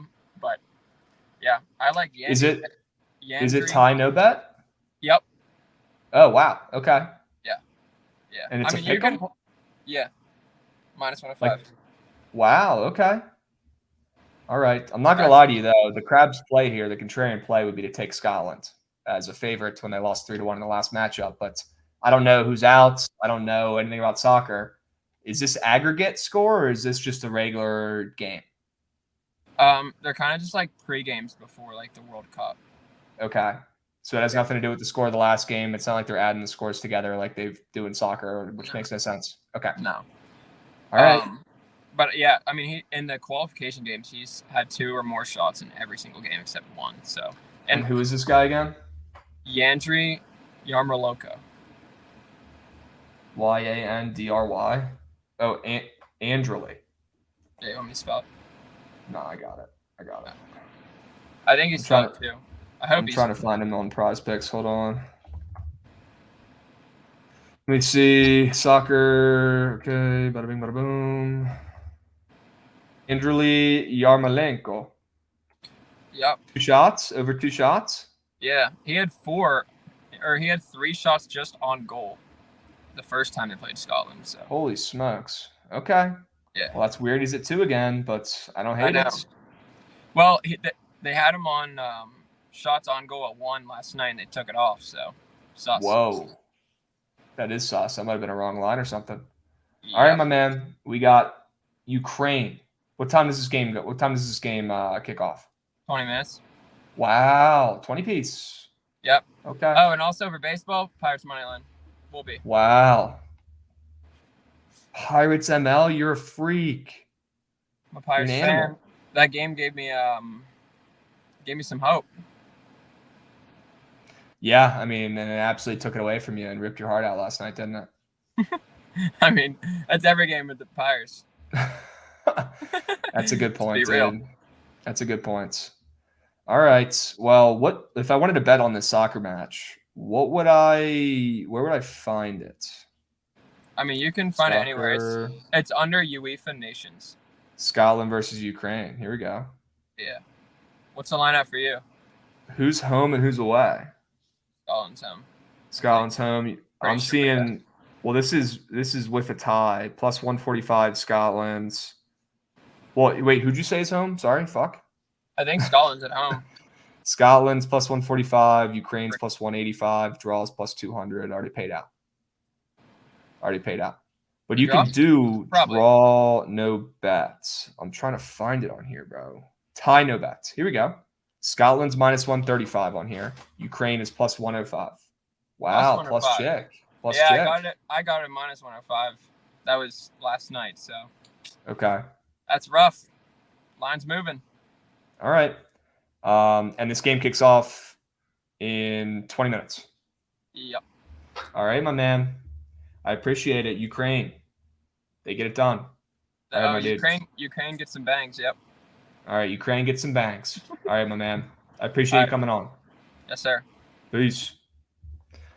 All right. We got my guy Peter in chat. Let's see what he thinks about Ukraine today. What's up, dude? What? What? Call the number. Hey, people like soccer.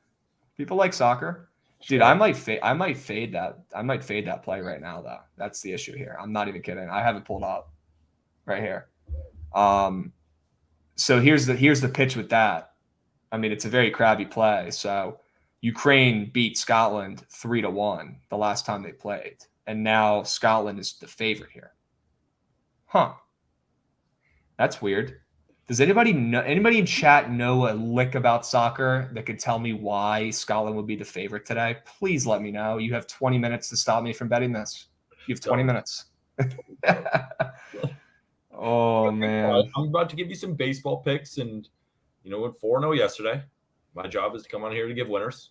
Sure. Give them winners. All right. I was the only person in the world on Astros yesterday. Yeah, good bet. They almost threw a no. Wild.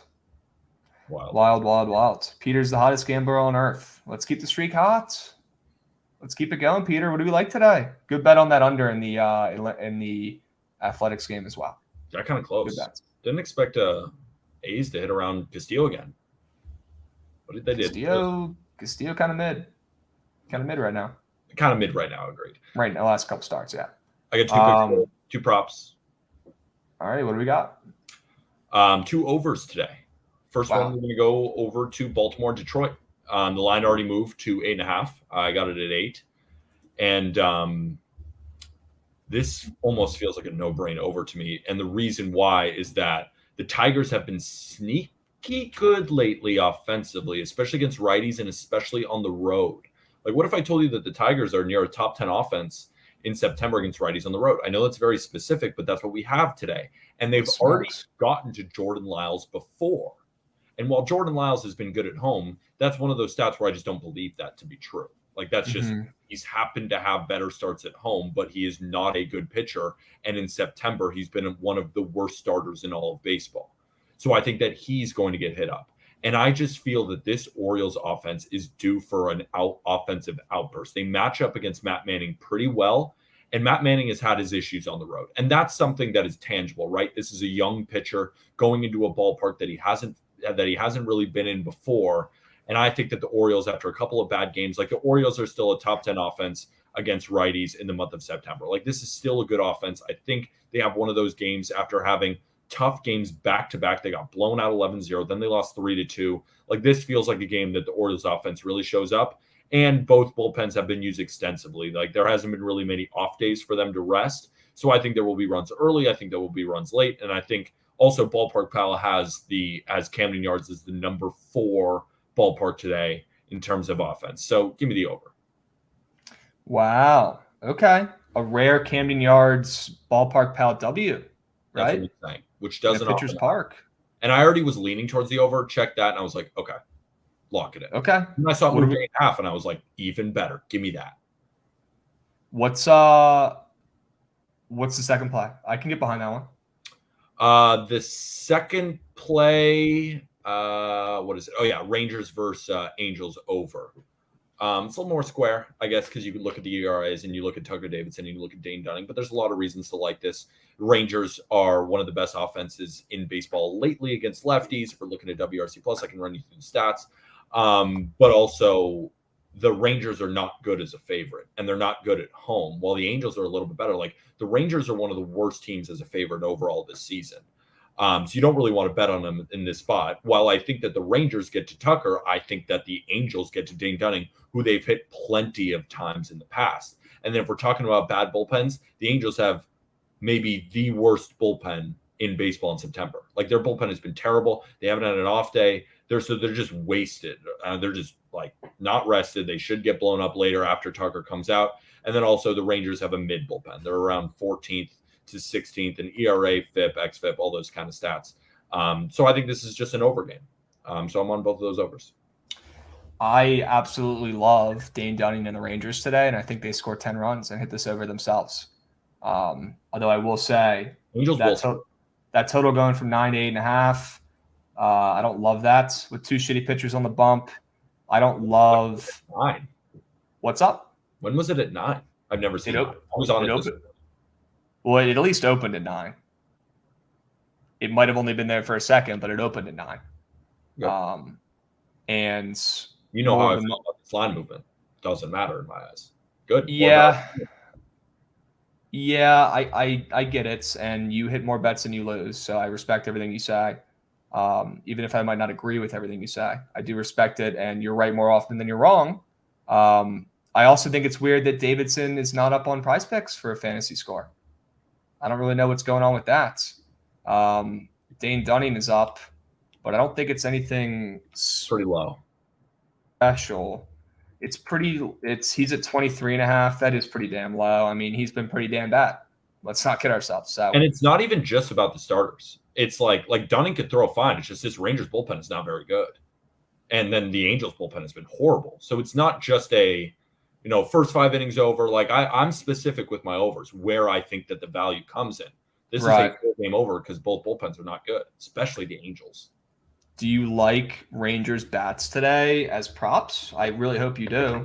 Yeah, I like Semien today. The problem with when I was looking at the prop board and then I've just had a slew. Like, it was awesome. Like, I was on Royals radio today. I interviewed Nick Sandlin of the Guardians. So I just did the picks in the morning, and then since then I haven't been able to look at the board. But this morning there was no Rangers bats even available on Prize Picks. I was looking at Cedric Mullins for the Orioles. I think he has a good day too. But really where I went to Jordan and Will Smith. Jordan matches up well against Kluber. Day off yesterday. I think he comes back and it's a freaking nuke. He's been really bad against the cutter, which Kluber throws. But if you're looking at a bounce back to the advanced metrics, it's a 121 batting average versus a 279 expected batting average. Hard hit rate is at 55%. He is due to hit a cutter into the freaking moon. And I think he's going to have a great day play today. So I'm all over Jordan over 1.5 bases, and Will Smith against Madison Bumgarner. Similar to what I said yesterday with Longoria, who hit his over 1.5 bases. When these guys have good traditional stats, that's great. But when their advanced stats are even better than their traditional stats, they see this guy well. Even their outs are hard hit, and I'm willing to bet on that. Will Smith against Madison Bumgarner is 3 for 10 with a couple extra base hits. But if we're looking at his advanced stats, they're even better. X-Slug is over 900. I will tail that till the wheels fall off, and it's been very profitable for me this year. There we go. As you should. As you should. You are the MLB king. You know you are. Don't let it get to your head, though.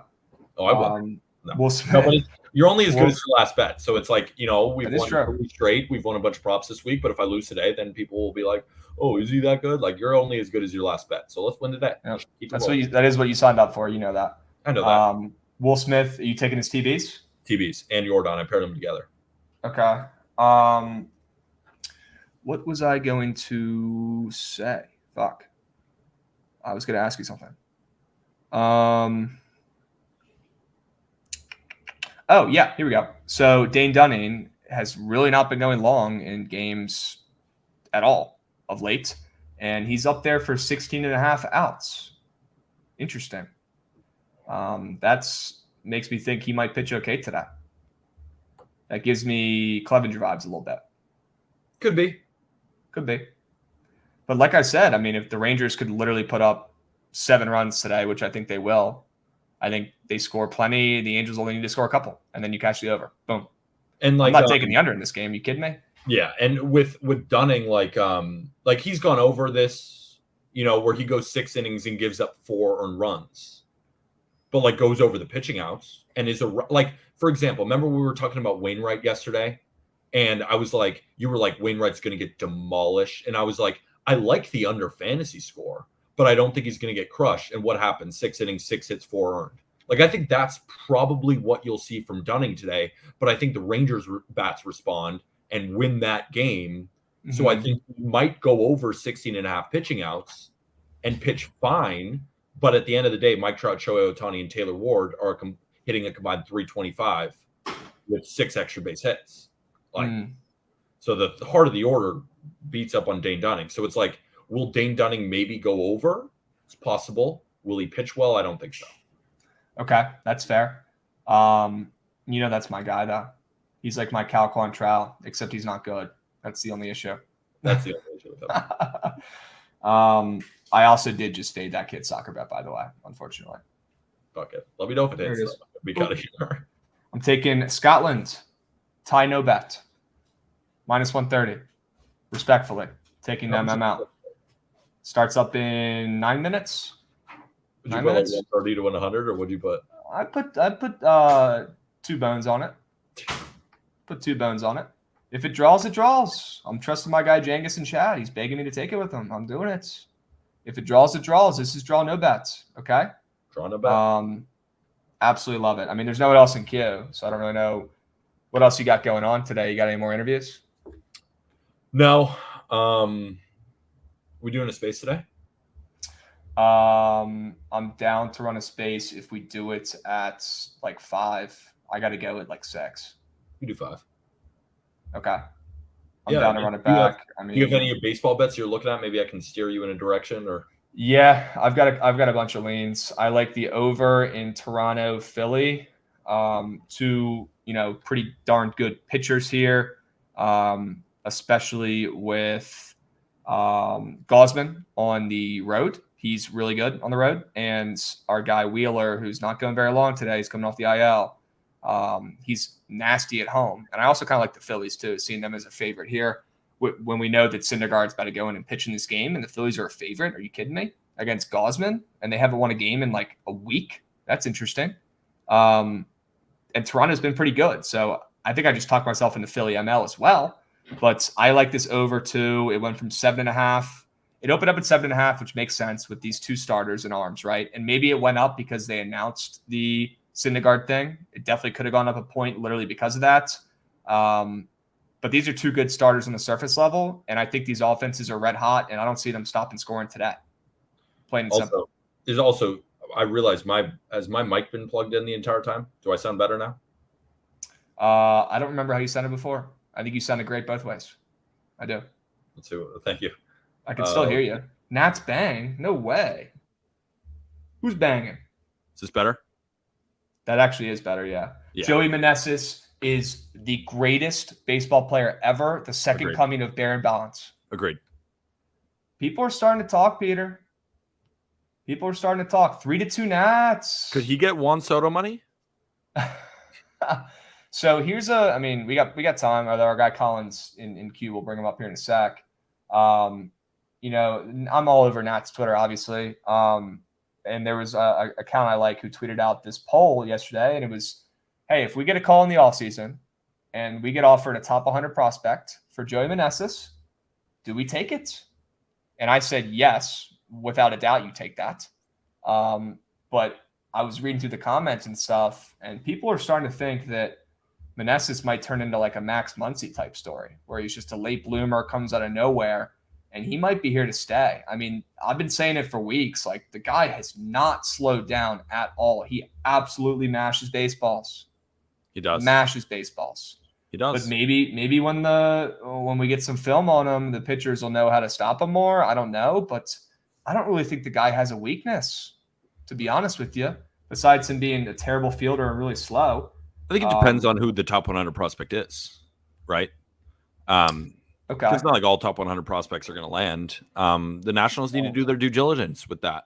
But it might be a good time to sell high. But, there's one thing to say Max Muncy, because Max Muncy hasn't been on the Dodgers his whole career, but he really got good on the Dodgers. Like, the Dodgers do that to guys. Yankees do that to guys. Rays do that to guys. Like there's some organizations that do that to guys. The Nationals don't really have a history of doing that to guys, to be quite honest.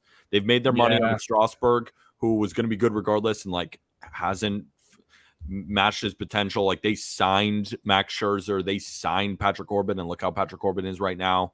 You know, he won us a World Series. Let's get that straight. Yeah, no, absolutely. Yes. And like these guys have been good, but like there hasn't been a lot of homegrown Nats guys that have taken the leap because of the teaching in Washington. We saw what Austin Voth, that comment he made. It was like, oh, now I'm an Orioles, and now they have numbers. Wow, like this could be a flash in the pan. But at the same time, you could see Joey Meneses go to another team and really blossom into that potential. But you have to look at yourself in the mirror as a Nats fan and as a Nats organization and think to yourself, are we the team to unlock his potential? Are we? I don't know. Yeah, I mean, nothing that you aren't. I just don't know. Yeah, I mean, he's been mashing in our organization for the last like 3 years, though. So maybe whatever we're teaching him, whatever we're working on him with, works. Could be possible. But yes, we're not, the player development specialists. The last guy we really developed out of nowhere was probably Rendon, although Rendon was an early draft pick, but he was kind of a rando guy that we developed not really ourselves. random. Like he was great. He was really good at Rice, I know, but he came from Rice, and he wasn't a Bryce Harper type. We're not a player development team. We're not. But our GM's smart. Our GM's smart, and we always make good moves. Is what we do generally. That's such a tough thing to say. Like we're not a player development team. I mean, that's just a disaster. We're not a big analytics. We're not a big analytics team. We're not a big number. We're not big XFIP flop guys. It sucks. It's so bad. I know. Mike Rizzo is good at making transactions. He really is. He's good at making trades. We're not good at developing people. It's not good. He's not the worst at making trades. He's pretty damn good at it. He's pretty damn good. Is he Farhad Zaidi in San Francisco? Is he Andrew Friedman in LA? Is he Stearns in Milwaukee? Is he Neander? Is he? I mean, he got us a ring. I mean, look at all the moves the Dodgers made moves for 30 years and didn't win a ring. It took them that long. The Yankees haven't won a ring in 13 years, and they've made a bazillion moves, went on and got guys. Like, their GM's an idiot. The Nats GM is smart making transactions. He's made moves that have won us. He made stupid trades that fucked us over long term that won us a ring in 2019, trading for Adam Eaton, giving up our prospects, right? Bringing in Corbin, paying for all these crazy pitchers who are all hurt now. It worked in 2019. Smart man, but now we're fucked. It is what it is. Cashman doesn't suck. He has 4 chips. Yeah, before we were born. No, kind of 98. You were a baby. 2000. I mean, these are things like what do you? If we're talking about the GM, we can talk about when we've been alive that the Yankees haven't been as successful. But if we're talking about just Brian Cashman, I mean, do you remember seeing any World Series with your eyeballs? 2009. You remember that? Yeah. Yeah. You don't remember 2009? You're probably sipping out of a bottle. You're probably sipping out of a bottle then. 12. Like the kid from Grown Ups. You can't get off the milk. Peter, I got people in queue. Got to bring them up. We could go back and forth about how the Yankees are poverty and a joke and underperformed for 13 years. We could talk about that for a century. But I'll let you go. I think you've heard it enough and you know it. Can I leave you with one thing? Yes. Can I leave you with one thing? Yes. Aaron Judge has 60 home runs. I'm not dealing with that right now. Okay. We got my guy Colin Covers, the GOAT. We're blessed with his appearance. Literally need a winner like Aaron. What's up, Stud? What's up, kid? How you doing? Doing all right. We're breathing. We're living. We need winners today because I can't buy it. Yeah, I got 2 unit play. Okay. Going to the Cubs money line tonight. Sure. So Stroman in his last 46 innings on the road has only given up 5 earned runs. Well, Luzardo in his last 30 innings at home has given up 19 earned runs. Cubs are 4-1 in the last 5 away games. Marlins 3-6 in their last 9 home games. I'm playing the Cubs money line at -105, but I'm also sprinkling on Cubs -1.5 at +170. Little alt line, huh? Yeah. Taking a little stab at it.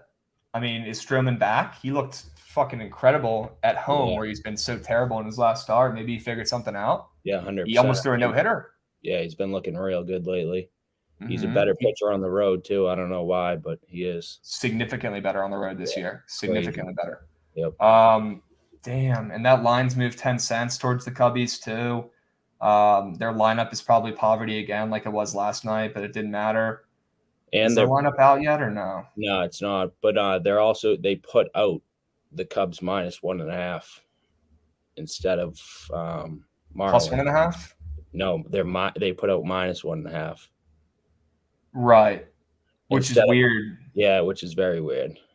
You do see that very rarely sometimes with these games that are like almost a pick 'em. You see like the spreads reversed. Does that like tell you something? Is that like a I like system for you or no? But I just saw it and I was like, wow, that's crazy to me. Yeah, it is. It does happen sometimes though, 100%. Yeah, it's weird. Yeah. I'm with you.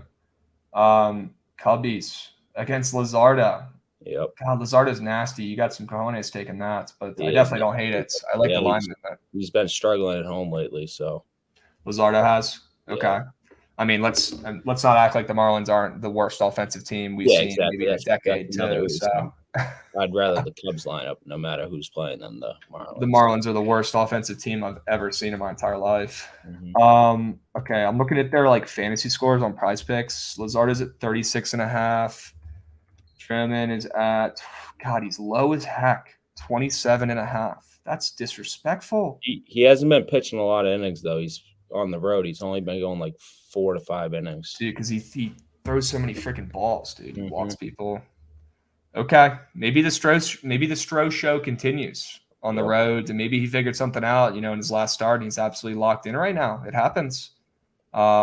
If I had a bet at side in this game, I'd 100% be with you on the Cubs. That's a cheeky bet. This is a game that nobody's going to touch, and that's probably why it's going to smack. That's what I'm going with. You're not going to give the people your 2U or 10U Super Whale Max play? I don't have any tonight, no. You have any crazy football plays for the weekend? I've been looking at the slate a little. I'm on Panthers +3 as of now. I like that play. Everyone's giving up on them. Yeah, that's one of my plays. I absolutely hate Baker, but same. I don't know. I just something about that line. I'm with you. And I will not lie to you. I do like the Commanders +7. Come on. Oh, I do. I've only heard smart people say they like the Commanders, and I've only heard dumbasses say they like the Eagles. So that's a W. No, I do. I don't know. Something about that spread. It should be like 13. Should be 10 at least. Yeah. I mean, it's a divisional game, so they definitely give us some respect. And anyone who's followed this absolute shit division for the last, 10 or 20 years knows that these teams just beat up on each other, and the games are always just a little closer than they should be. Yep. Plain and simple. I'm obviously with you. Give me a break. I'm going to be at the game. I'm going to be a freak that game. But I'll be running the stream the rest of this week. So if you end up having any crazy, college football or NFL plays, please do not be a stranger. Yeah, I'll probably be on tomorrow too. Word. W. All right. I appreciate it, Colin. You're the man. Let's go Cubbies. All right. Sure. Peace, brother. Stud. Put some respect on his name. Doesn't have to come up here and give free plays. He does. Okay. Hell yeah. Cubs today. That's so cheeky. It just might work. Just might work. All right. We got my guy DC Betts in the house. What's up? What's up, my man? Not much. Just chilling. Sure. I'm not sure if I have anything for today yet. That's okay. I honestly, the Blue Jays under is kind of calling my name. The Blue Jays under. You saw him score 29 runs last night. And I just saw a stat that says the Blue Jays have scored 18 runs. It's the 9th time they've done it since 2018. Like they've scored 14 or more. Their follow-up games are 0-7 and 1 to the under. Damn. So might be a little cheeky sneak play. Everyone, sees the game yesterday. The total goes up to 8.5. And it's 2 decent pitchers on the mound, 8.5. It's worth a look. I like the over. I think it's 2 really good pitchers. And the total's gone up a run, probably because of Syndergaard going in. Syndergaard's going in after 3 innings, which is going to lead to runs. If you take an under with Syndergaard pitching, it's like you're taking an under with Patrick Corbin pitching, which could very well hit, but it's a wild play. You know what I mean? Yeah, it's not an official play yet, but it's one way I'm leaning. I like the Cubs under too. It's like 6.5 now, plus 100. Okay. But Cubs under and Toronto under. I like the Cubs under as well. This offense is blah. Nothing's locked in, but I do have some leans for tomorrow too. Sure. Where are we getting bangs? There's bangs in chat. What's going on here? Who's banging? Who's doing what? Don't tell me the fucking Blue Jays banged. That game hasn't started. Or not the fucking Brewers. You mean the Mets in the Mets game? Yeah. Sub bang. Oh, let's go. Sub bang. Come on. Let's go. That's what I'm talking about. I need a freaking soundboard. It's not the same without sound. Yeah, it's really not. But whoever subbed that, your generation or your generosity does not go unnoticed. It's true. Okay. Who subbed it? Who did it? Was it Paul on his birthday? On his birthday? That's Paul. Happy birthday, by the way, man. Let's go, UPS Paul. Let's get some happy birthdays for my guy UPS Paul in chat. Or you know what? He doesn't want to hear that. He wants to see fuck FedEx in chat. So let's get some fuck FedExes in chat. All right. And no, iCarly, I'm not singing happy birthday to Paul. I apologize. Please come up and perform though. I'm not doing it though. No chance. It's like one of my biggest pet peeves. I hate singing happy birthday. I think it's way more awkward for the person whose birthday it is to hear everybody else off pitch sing. Fuck FedEx. Let's go. Come on. UPS all the way. FedEx is trash. I'm going to call FedEx today and make a fake complaint about something. I'm going to make it up for Paul for his birthday. That's honestly a solid gift. Imagine the whole company just gets like a couple hundred calls from the community and they just rattled the whole day. No better gift. Unbelievable. All right. We got the under in Toronto and the Cubs. Nothing official yet. Just Nothing official, just a couple leans. You might come on tomorrow if you're running this again. Yeah, for sure. I'll probably end up playing something in college football. Kind of have to. You know what I mean? Just a little sneak peek. Coastal Carolina's most fraudulent team I've watched in a long time. Let's go. I watched the whole game last week. We want Georgia State. They won by 12, and they were down 2 at the end of the third quarter as a 12 point favorite. The punter just dropped the snap, and they got a touchdown. He just dropped it. Wasn't a bad snap, just dropped it. And then the next play on offense, they threw a pick, and they ran it down to like the 15. They got a touchdown, went up 12. Well, I'll tell you right now, Georgia State has lost some games they probably should have won. And that line's down to 2. Yeah, same with the freaking VT line. It's down to 1.5, man. I don't think I can bet Virginia Tech. Like, it's the right side in my opinion. But, I just like West Virginia as a football team, and I don't like Coastal Carolina. So I'll probably end up being on Georgia State, but we'll see. Okay. I like Georgia State. I'm with you, my man. Well, also, if you have a brain blast, what do you got? The Chattanooga, Illinois line just dropped. That game's on tomorrow too, for those who didn't know. People forget about that game. I think the spread just came out recently. 17.5. Yeah. The sharps are the handles on the chat. And that was a March Madness matchup last year. Remember? That was a March Madness. Chattanooga was like +6, was like the sharpest line of the whole first round. Didn't they win? Did they win outright? No, they lost by like 2. Okay. That doesn't have to do anything with it, but just funny coincidence. Okay. I think Chattanooga's the play again here though, but we'll see. Got to look into it a little more, but I'll let y'all go to whoever's in queue. Word. DC Bets. You're the man. If you have a brain blast and have an MLB play, when we're still running the stream today, hop back in. Yeah, I'll toss it up. I probably won't decide it till like closer to game time. So if I do, okay. All good, my man. I'll catch you in a little bit. All right. Peace. All right. We got my guy Riley, who's been waiting. He's still got a winning record. Let's see what he's on today. How you doing? He's back. Still got a winning record. Yeah, we cashed the Blue Jays pretty easily last night. Sure. Bo Bichette found a way to have 6 plate appearances and only get 1 base, so that hurt. Yeah, that was. You move on, you get over it. So today, I think for the value on this play, I like the Guardians +115. Okay. I'm not a Lance Lynn fan, just like I'm not a Kyle Gibson fan last night. Guardians are much better on the road than the White Sox are at home. And like the Twins, I think the White Sox have just given up on the season. I mean, they've blown the division all year long. Cleveland's found their way through. throwing Tristan McKenzie tonight against Lance Lynn. I like Cleveland for, I think it's what I say, plus 115. Yep. So that team owns me, so they probably will win today. I like the White Sox. I think they're a little bit too heavily of a favorite here against McKenzie, but damn, that team just Cleveland just finds ways to win, man. They just find ways to win. It's really annoying. Yeah, they probably will again today. No, that's why I would say it's a value play. I mean, I get the argument. You know, Lance Lynn's been a lot better at home than he has on the road, but I can't trust the White Sox.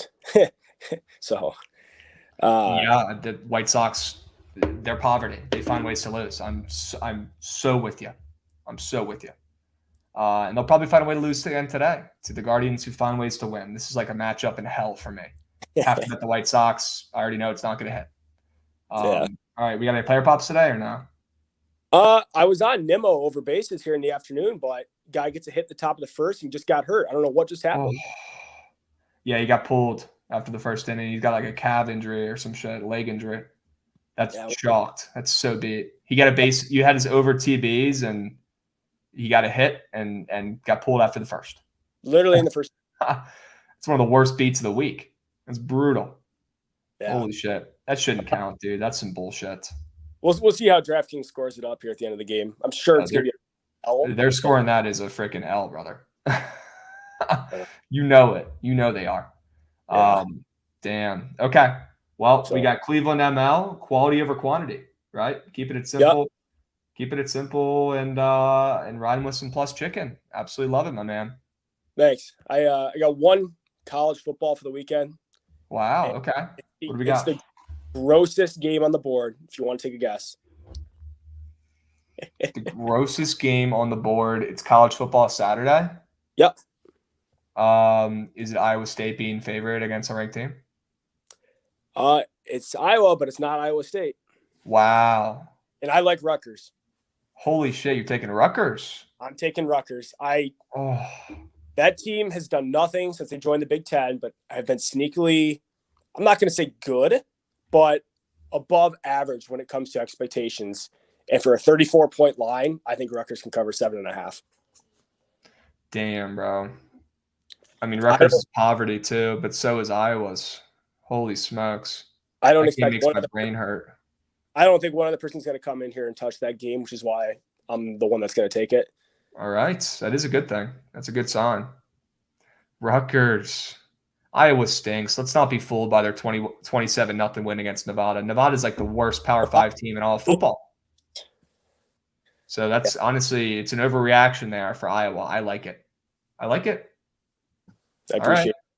All right, Riley. Well, I'll be running this shit all week. If you have any more good plays, any more gross plays like that, please come in. I need them. All right? All right, my dude. I'll catch you. Beast. The greats. Why are we Manassas banging? It's commercial, bro. Come on. Oh, I'm late, but I just saw it. Dude. All right. We got heads in queue now. W, tempo and pace. We got my guy, Refted Bets. W. We got Not Major Matt. We got Kish. And we got chat. You're getting what you want. Our guy, John Ballman, is in queue. All right. The GOAT is in queue. There he is. There's my boy. What's going on, brother? How we doing? Doing great. 4-2 yesterday. We're still hot. We're still hot. Only 2 plays for me today. Email me in baseball. We've had a tough summer, me with these. But I love 2 spots today. I'm not going to go too crazy because I love football this week. I got like 30 plays already. I'm looking at that. I love all of it. But today, man, we're going. It's the White Sox, man. You know, Lance Lynn shouldn't be minus 130 versus the trend. I'm going to say McKenzie is one of the trendiest pitchers. He has to be one of the trendiest pitchers right now. I'm never agree. But only thing that scares me, dude, it seems like the Guardians are the Providence of basketball right now. They literally are. Yeah. It's unbelievable. It really is. They literally are. Lance Lynn has had 6 quality starts in a row. I didn't know that. 6 quality. He's back. He has looked a lot better. Yes. I think Lance Lynn's back. We get a master class for my boy. White Sox need this game. They win. And I'm then with you. My second play, brother, Get the trophy out. Get it out. Get the trophy out. Get the I love the Royals again today. They smacked yesterday. Guys, chat. The Royals pay. Sometimes you got to pick the right spots, and today's another good spot, I think. Dude, it's down to plus 105 now in my book with Lynch. Dude, Lynch hasn't given up less than 3 runs since August 12th. And not that the Twins are throwing any studs today, but this line's dropping, and the Twins need this game. They're still in the wild card race. Give me the Royals, dude. You know lines tell. That's an easy one. You know the trophy's paying today. I'd be lying if I said I didn't like it. You know you love it. I know you. You're getting greedy though, man. You're getting greedy after a win yesterday. I can't with the Royals, with these guys. I'm never getting greedy with them. I think that they're in a good spot again. I just really do. I just think that line, it's dropped too much for me. I can't believe it's plus 105. I can't. I actually can't believe that. What do you got? What do you see it at right now for you? I got plus 105. You've got a shitty book. I got plus 115s. Yeah. Unfortunately. But still. I mean, there's no Lynch does not have a fantasy score, which is interesting because I feel like people would probably take his under fantasy score. Yeah. Dude, he hasn't allowed less than 3 runs since August 12th, and this dude's plus 105 versus a team that needs to win. Aubert also doesn't have a fantasy score. Interesting. I mean, I like the under too, 7.5. I think they both deal, to be honest with you. I think it's a close game. I definitely like the under. See, the total is what caught my eye. Yeah, 8 to 7.5 with from 8 pitchers. Yep, exactly. So yeah, I might play the total too. Actually, you got me thinking now. I actually do like that total a lot too. I think we just had a brain blast, didn't we? Yeah, we did. You know what? I'm writing it down right now. I'm plugging it in later. Yeah. The under. I'll plug it in before my game for sure. Yeah. Yeah. Are you in full uniform right now? Oh yeah, I ref every day. I got to be in. Sure. I get done with work. I got to go ref soccer today. I do soccer, so I ref soccer, basketball, and lacrosse and soccer. Fire. Yeah. You wouldn't be the ref that bets if you weren't in uniform betting. I got to go ref. I got to stay true to the name. You just can't bet on your own games. Right. You know, we're not betting on varsity soccer ever because it's the most, and we couldn't, and it's disgusting anyway to watch. I hate soccer, but I steal. I go out there without no mask, and I steal. It's a joke, man. It's awesome. But yeah, bro, those are my 2 plays, and I'll leave you with this. I know Temple and Pace chat. You know, shut the fuck up. I'm spoon feeding. I'm gonna keep spoon feeding winners too. VT, they win tomorrow. No doubt, they win tomorrow. Let's go. Dude, I know that they have the better record, whatever you want to say. But I don't care. That line shouldn't be. Dude, they only beat Wofford, 28-10? Wofford stinks. Yeah. They are terrible. And we stink. And this line's only +2, bro. And I think it's dropped. Yep. And you gotta nuke them tomorrow, brother. You gotta nuke them. I'm 100% betting on him. That line is sketchy as heck. It's insane. But also, I wish I could put this helmet on, but it literally doesn't fit. Yeah. How long was that? Who was that? Logan Thomas. Oh. Logan Thomas. Boom. Where is it at? Look right at there. that. Boom. Legends. I told you I sell and collect sports memorabilia big time. You know, maybe for one of my prop picks that I got for football, I would just flash the card. I'll flash a card. Sure. That's the play. Bang. That'd be dope. I actually kind of fuck with that. That'd be a win. Yeah, man. I heavy into investing into sports cards and memorabilia and stuff. Yeah, but all right, brother. I'll leave you with that. I got to run. I'm actually running late, so I'll White be Sox, in touch. Royals, Hokies. Royals, White Sox already paid out. Already paid. All right, my man. I appreciate it. All right, my brother. I'll see you soon, man. Peace, bro. Ref that bets, dog.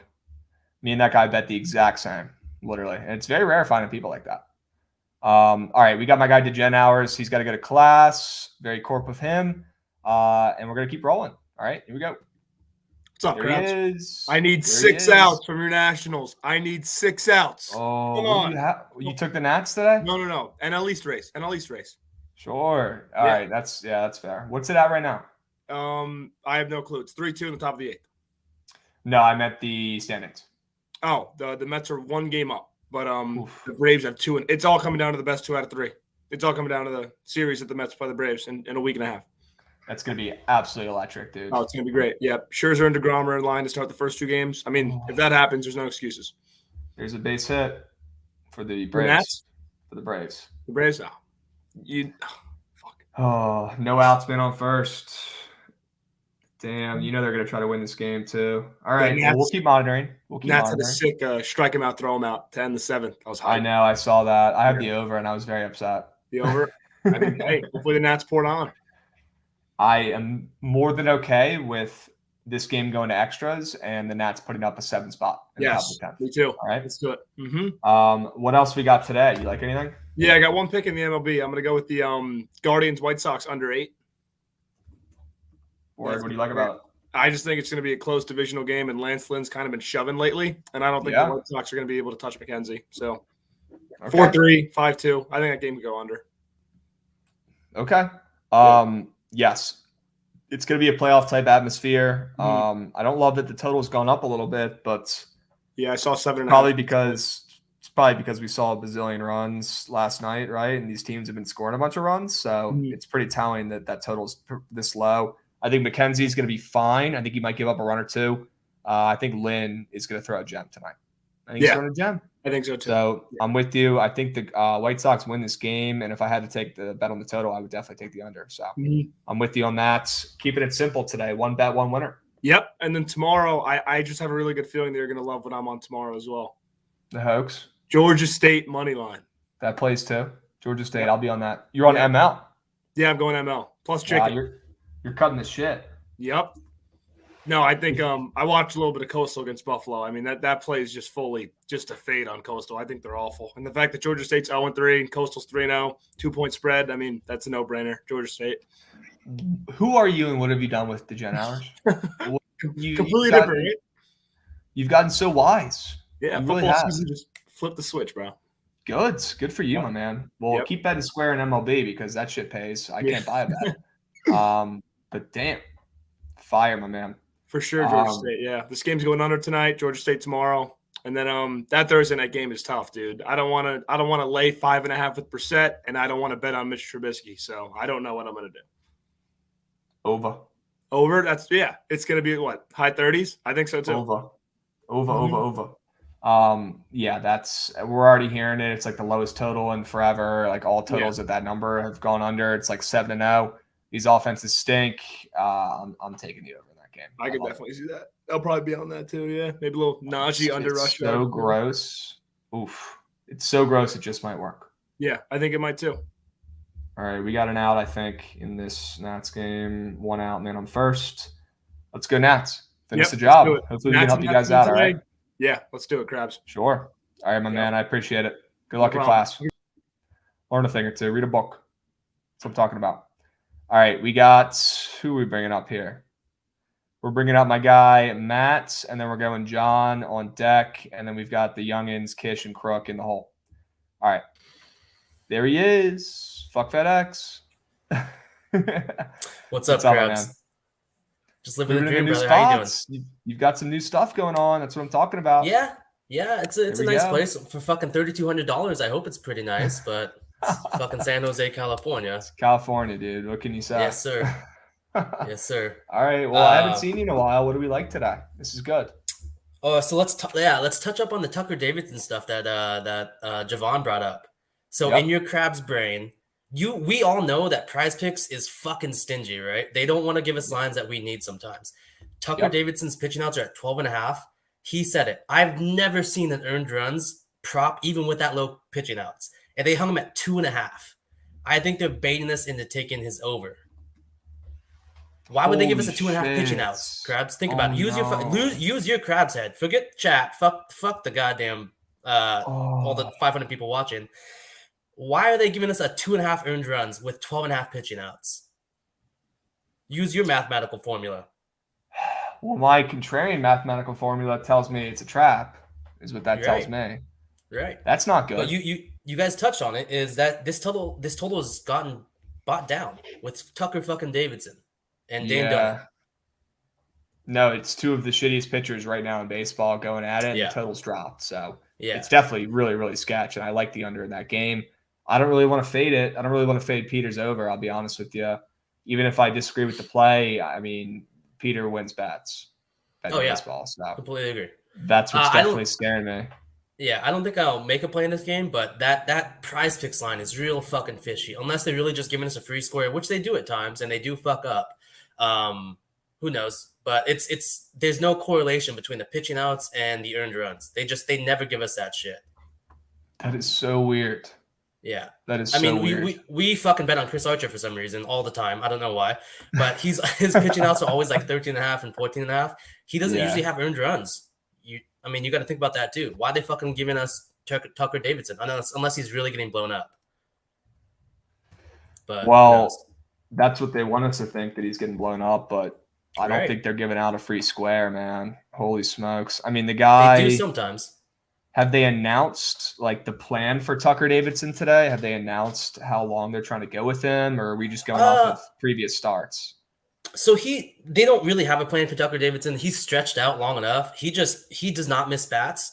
He walks a lot of people. So his pitching outs, they always go super low because he just always gets himself into high trouble with high pitch counts. But he's looked okay this year once he's gotten stretched out. But just want to throw it out there for you. Are you taking his under 2.5 earned runs? I don't know. I don't know if I have the balls to do that, but that line is so fucking weird. They're giving us 2.5 earned runs for 12.5 pitching outs. Shit, dude. Oh my god. Yeah. It makes me. I was Rangers ML all day, and now it's making me shift towards maybe taking the under. That's straight up. I absolutely agree with everything Peter said. I initially liked the over, but I know this. I agree with Peter as well. The Rangers bullpen is absolutely terrible. So the full game over is that's probably the safer bet. I know we talked about the first 5, but for some reason it seems like you think that Dane Dunning is going to have a decent day. So does Javon. Yep. I think Peter said he doesn't think Dane Dunning gets blown up. He probably doesn't pitch extremely well, but that line for Davidson is just really fucking weird, man. I cannot agree more. Now I'm scared. Yeah. Now I'm scared. What was I about to say though? Fuck. Okay. I was about to ask you a question about a prize pick square, but I completely forgot what it was. Okay. What else? What else do you like today? What else are you on? So I'm on the first 5 under in the Twins and the Royals game. That's what I was going to ask you before you dive in. Are you leaning towards the first 5 under in the Texas Angels game? Have you looked at that yet? Is it weird to you? Is it like really high or low? I haven't looked at that one yet. It's just initially what they have an 11.4 combined ERA, and it opened at 9. It's now at 8.5. Yeah. So. Well, let's see what the first 5 is, and I want to run it by you and just see if you think it's weird. Sure. Let's see. 4.5. The under is some books it's a little plus money, some books it's minus. So the odds are all over the place, but it's at 4.5 for the first 5 under. Is that what you would have expected? Yeah, with the 8.5 line, even 9 lines. Okay. Some first 5 over unders are at 5 with the 9 lines, so that's a little telling too. But if this line got moved down from 9 to 8.5, and if it was at 5 and now it's 4.5, and it seems like from looking at it, it's pretty standard. The juice isn't really consistent on most books. I would lean the under only because those lines make no sense. But that's obviously not baseball brain. That's obviously in opposition of what Peter says in his baseball brain. He knows much more baseball than I do. That's just lines telling me, and me not wanting to think that Tucker Davidson, that 2.5 earned runs at 12.5 pitching outs, is as free as it sounds. I'm sorry, dude. I'm watching this fucking Nats game, and I have the over, and it should have been bases loaded, 1 out, but fucking William Contreras just got thrown out, run the bases like a moron. I see that. Like a moron. You should make a call to put Cesar Hernandez back in the game in left field. That'll get you some fucking runs, brother. That was insane. He has not played left field since that happened. Wonder why. Wow. Yeah. I can't believe they didn't send the runner home, and I can't believe that Contreras just got hosed being an idiot, trying to go from second to third, being an idiot. I'm surprised that you're on the first game over in a day, though, to be honest, Krabs. That seems a little square to me with a 9.5 total. The first 2 games, I got it at 8.5, I think. The first 2 games, of this series. I got it at 9. First 2 games of this series, soared under kind of, and oh my God, they just hit a rocket right to CJ Abrams. Now they're out of the inning. Oh my God. Hey, good trade on you guys, huh? CJ Abrams. He's been fine. He's been good. He's been good. Last time it came up here, you said you banned betting on Nats games, and we said this was the 5th time you said it. No, I said betting on the Nats. Nats I'm out. Okay. No so Nats. This is your way of betting on the Nats without betting on the Nats? Yes, precisely. Okay. Although I should have taken their team total over probably, but that's okay. That's, all right. That's not going to hit either. That's not going to hit either. Every under's going to hit by a mile. All right. Do we have any official plays today? Yeah, so I am officially on the Twins and the Royals over. So looking just basic, look at their I'm sorry, first 5 under. I apologize, I misspoke. First 5 under? What number did you get? I got 4 at -105. I'm also taking 3.5 at plus money because it's the same fucking bet, and I want plus money when I win my bet. Okay. Not scared of pushing. I don't want to push. I don't, long term EV, CLV, top to cap wise. I don't care. But looking at their combined ERAs, Krabs, you have 8.6. And why is this total from 8.5 opener to 7.5 with all the bets on the over? But look where the handle is. I mean, you are preaching to the choir. I love the under in this game. I'm very happy you brought up this game. And you're just cutting the shit. You're going at the first 5 under because it's even grosser. That's why you're taking it? I have a 1-0 correct first 5 score for the Twins at plus like 3,500. I'm just pressing my bet with that shit. Disgusting. But like, I think ref the bets again. He said it. Lynch hasn't given up less than 3 runs in how many starts now. And the total's now getting bought down. Bailey Ober, whatever the fucking mountain of a man that he is, he's had 1 start since June 1st. No one wants this guy. No one knows who this guy is. I want the under. You're telling me there's Luis Ariz is the only big name out for the Twins after yesterday.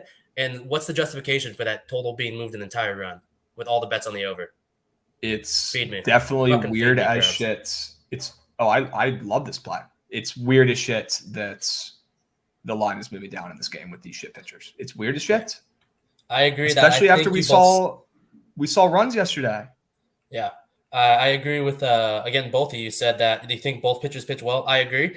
Barlow for the Royals, guy's a dog. He threw 24 pitches yesterday. I don't know if he'll be available. And the Twins bullpen is not the best. Neither is the Royals without Barlow. So I don't want to risk the fucking walking Amir Garrett. I'm not going to place a bet with Amir Garrett potentially coming in the game. I know that motherfucker's a wacko. He's terrible, yeah. Yeah, but I just want to trust these pitchers, and I want to fade these bats. Okay. I mean, I'm gonna take this with you. I like the first 5 angle even better. It's even grosser. I'm gonna ride this with you. Yeah, I like it. Yeah, ride that exact first 5 score with me, guy. 1-0 Minnesota. First 5. Sir. Yeah.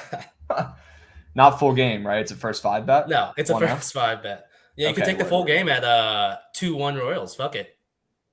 That'd be nuts. So that's what's going to end up hitting, by the way. We'll come back to this, and that's what's going to happen. I do have one more play. I have 2 more plays. I'll try to be quick. I'm taking some time. I apologize, guys. You're good. I agree with Peter completely on the Tigers and the Orioles. I'm taking the first 5 over, though. Both bullpens have not been used excessively, or the better arms have not been used as much as of late. And I do think both of these pitchers get blown up. I'm going to attack both of these pitchers. I don't want to deal with the Orioles bullpen and Felix Bautista. That guy's a fucking man. I don't want to take an over in a game that he's potentially pitching in, so I'll just fade Matt Manning and Jordan Lyles in the first 5. I got an over 4.5 at plus 125. Over 4. Wow. Serious plus money. Yeah. That's what I'm talking about.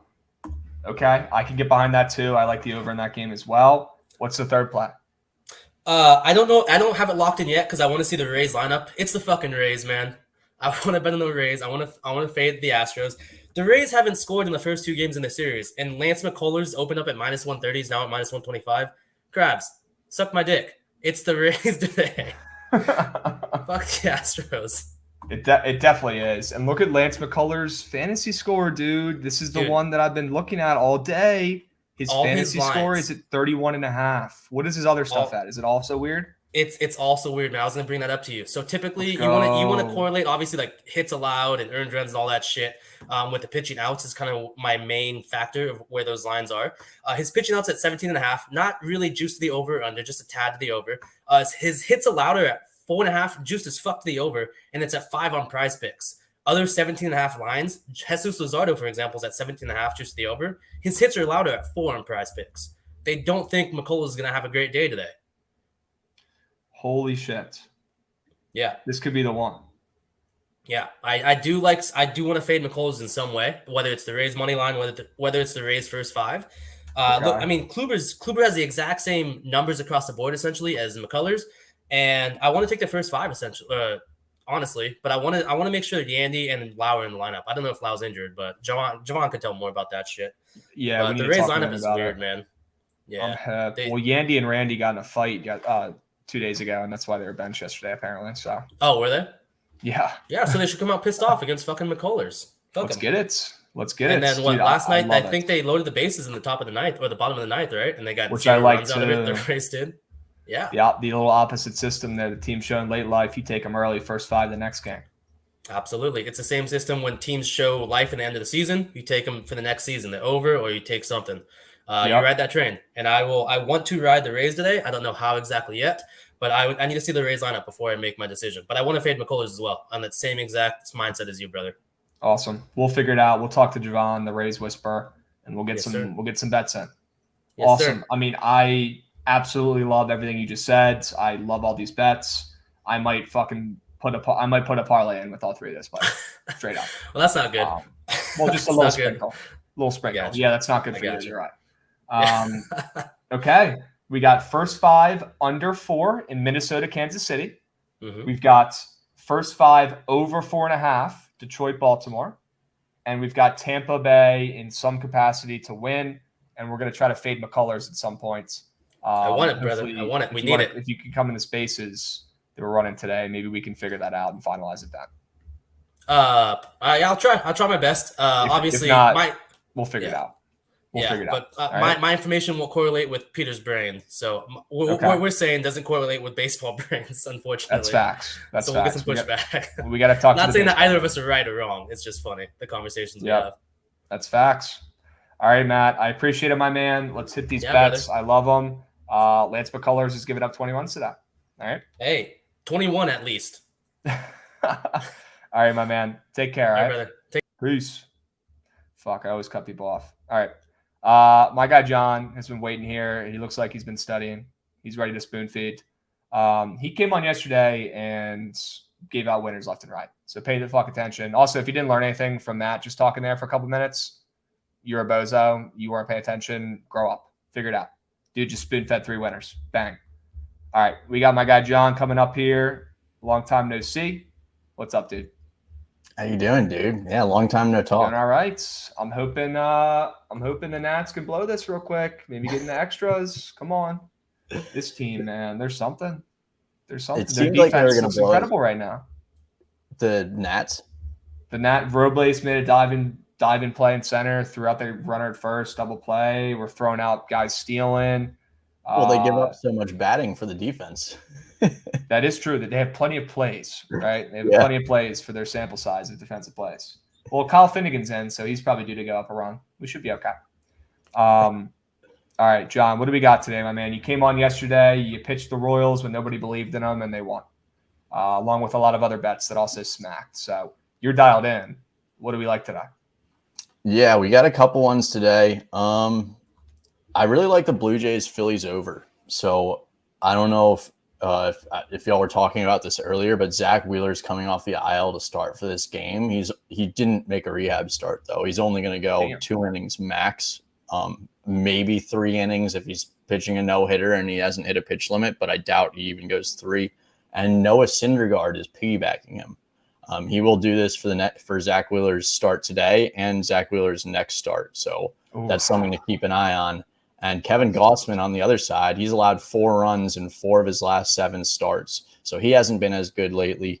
We saw his game total 28 runs yesterday. So it's essentially a Gossman-Syndergaard game. So I like this over. Yeah. I'm down. We talked about it earlier. I'm all aboard this over. Two great pitchers on the surface. You look at their names, you look at their stats. Little do people know, one of the guys is only going 2 innings, and the other guy's kind of sucked of late. So absolutely love it. These offenses are hot. They don't need 10 runs. They need, well, actually, they might need 10 runs. Is that total at 9 now? No, it was at 8 when I took it, but it was rising. It might be 8.5 now, but I like it as long as it's under 9. That 5-3, 5-3, 5-2 area where you're 5-3, 4. Jesus, 5-3. I can't do math right now. 6-2 area where you can push at the 8. Okay. Yeah, it is at 8.5 on some books now, but you can still get 8. Okay. Yeah. Gosman, man, he's looked better. 9. He's looked better before. He's looked better than he has of late. So I can definitely get behind this. Gosman's a splitter guy, and so splitter guys, it's basically depends what day you're starting. You either have it or you don't. And so it seems like lately he hasn't had it as much. Granted, he could come in and have it and throw an absolute gem, and that's why you see his starts are either really, really good or really, really bad. But both of the Blue Jays got Kirk, your boy, back in the lineup recently. Sure. He was out for injury. JT Realmuto and Rhys Hoskins were both back in the lineup yesterday for the first time in like 4 or 5 games. So both lineups are fully healthy now as well. So I like that over. Okay. I can get behind this one. I absolutely love it, especially with our guy Kirk back in the lineup, back in action. There we Absolute dog. Okay. Toronto, Philly, over 9. Absolutely love it. It's about to soar. It's going to be another exciting game. You think the Phillies make the playoffs? I do. I also have them preseason to make the playoffs, so I might be a little bit biased there, but I do. Okay. All right. Well, we'll see if they can get it done. You never know. It's crunch time, man. 15 games left. Crunch time. Maybe the Nats can make a late push. We'll see what they can do. A late push for some momentum for next year would be great. That would be cool. Yep. Hey, I like the momentum they've had. Let's not falter here, and let's hope the bullpen and Kyle Finnegan's arm can hang on. There we go. We need some life. We need some life out of these boys. All right, John. Toronto, Philly, over 9. Let's smack this one. I'll be running this shit all week, so if you're willing to come on and give bets, I'll send you the link. The people want you. They're calling for you, so I appreciate you coming on, my dude. Yeah, man. Just let me know. Thanks for having me on. For sure. All right, my dude. Good luck tonight. All right. See you guys. Peace. All right. We got the Young Gunners, Kish and Crook, and then we got DeGen in the hole. Ready to roll. Kish. Crabs, what's good? There he is. What's up, man? It's good. Don't want to sound like a broken record here, but I think the White Sox get it done tonight. Okay. I think Lance Lynn has just been so good this past month. 0.93 ERA in September. Sheesh. August he looked good too. 2.43 ERA. He's honestly looked better than Dylan Cease this month. I think he's arguably their best pitcher in their bullpen right now, or starting rotation. Yep. But I think this White Sox offense also looked very good. 4th in batting average, 7th in WRC plus this month. I think they got some hot bats in there. And of course, McKenzie, like he's owned this lineup. He struck him out 14 times in one game. So, but I think, that was a rough game for the White Sox. But he gives up a lot of high barrel rate, a lot of exit velo on the bats. I think the White Sox can maybe get to him, get a couple out of the yard, get some runs. Not going to trust the bullpen though, so I might go with the first 5. But for now, I'm going to stick with the full game. And I think Lance Lynn definitely throws a gem. Couldn't agree more. And I'm starting to get scared because I think we all think they're going to win. I don't want to mush it, but I think you wouldn't be the only one to mush it. I'm also would be mushing this one as well. Okay. White Sox ML. I agree with everything you said. And that line is, they're a weirdly heavy favorite against McKenzie, who everyone loves to bet on. And he had a bazillion strikeouts against them a couple of weeks ago. So do not hate it one bit, Kish. Is that all you got today? One play, one winner? I might also roll with the Cubs. I think this is a good time to back Stroman. He's looked good on the road. Okay. Luzardo looked a bit rough at home past couple starts. He's given up fewer than 3 runs only twice in his 6 home starts this season. Damn. So I think the Cubs can get it done. Might roll with the first 5 there too, but I'll go full game. All right. That's Colin Covers' play today too, so you're in good hands. Yeah, I like the that. Cubs today. Definitely like that. Nobody's talking about that game, so I absolutely like it. Let's go. It's good for our guy UPS Paul. He's stoked to hear you're Good. on them. So Let's get some birthday bangs for that's a Paul. W. Need the birthday bangs for the boy. He deserves it. All right, Kish. I appreciate it, my man. Let's get some winners tonight, all right? We'll be cease. For sure. We'll be cease. Can I get a score update on that soccer game I bet on that I don't even know what the heck it is? Can I get a score update on that, please? Crook. What's up, Krabs? There he is. You're up some units. I am. I see Budman in the chat said fade guard Crook. If you're fading me, you're probably down a lot. I'm up 20 units in the NFL. Sheesh. So. We got a 0-0 soccer game. Are you a soccer guy, Crook? I used to play soccer. I don't know soccer at all. Okay, that's fair. But yeah. I know nothing about it. Yeah. It's okay. I'm not an MLB guy, so. Okay. Well, you got some football plays? I do. I'm looking to tomorrow, Thursday night football. I didn't want to get stuck in the traffic tomorrow because everyone and their mom is gonna come up and try to pitch plays tomorrow. I like that I'm pitching this to you because I feel like you're gonna take it more than Trent. You and the Gen Hours kind of had it spot on. I like the over for this game, and I like the Browns, but I'm not gonna sell it. I'm not 100% on those yet, but I do like them. I got 2 player props. Okay. So I'm coming with the nuts on tape. I'm fading Najee Harris in some way in this game, whether it's his rushing and receiving yards or his rushing attempts.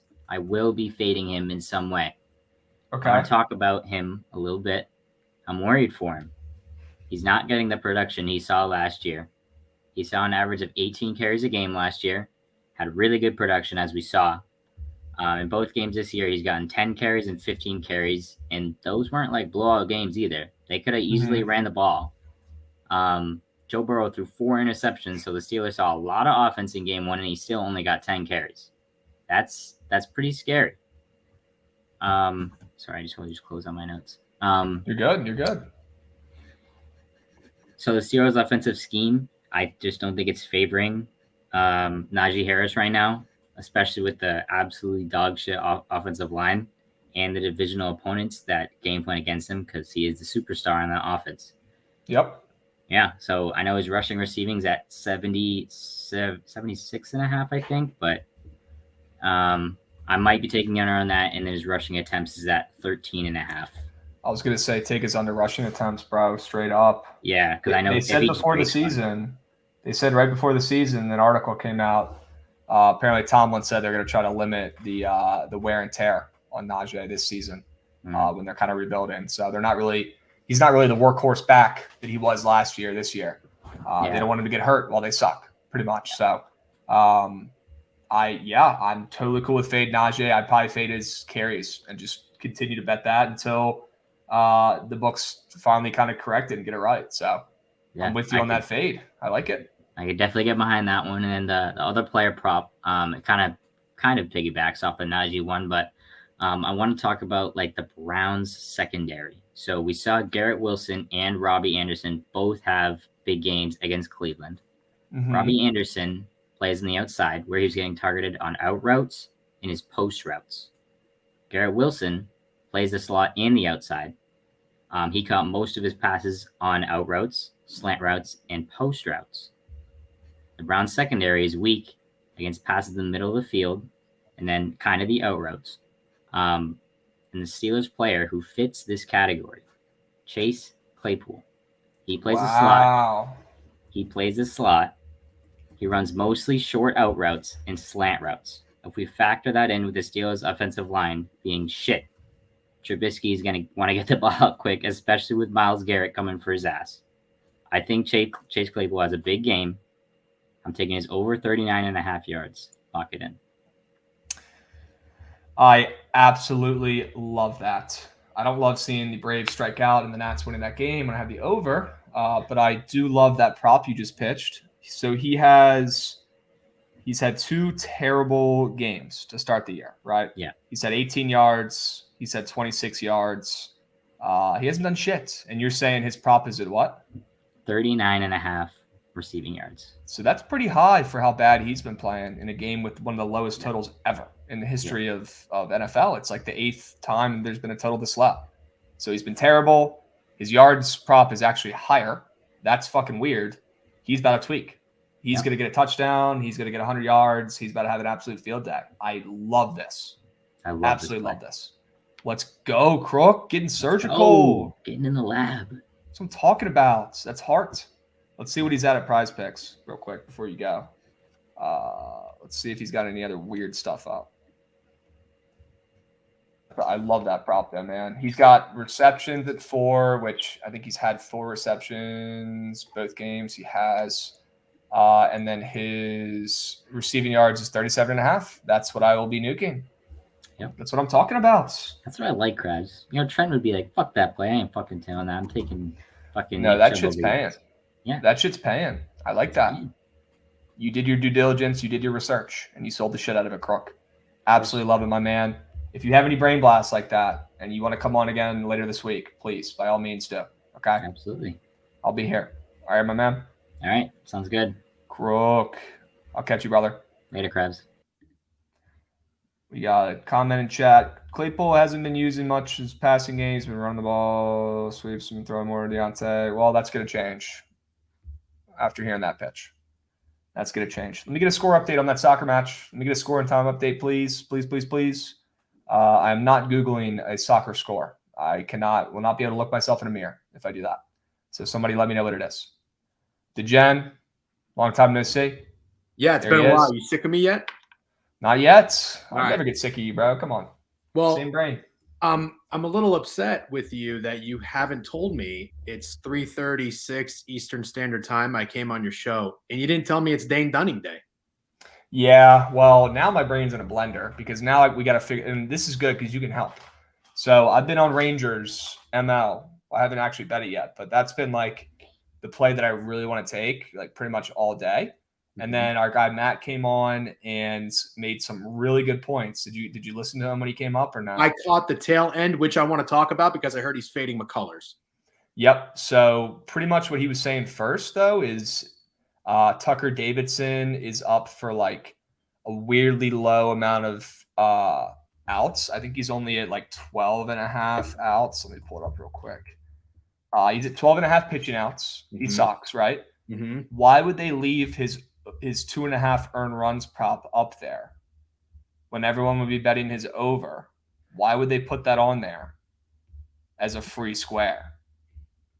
So I don't understand Prize Picks, the psychology, as well as you guys do. You're saying everybody would be betting the over pitching outs or the over earned runs.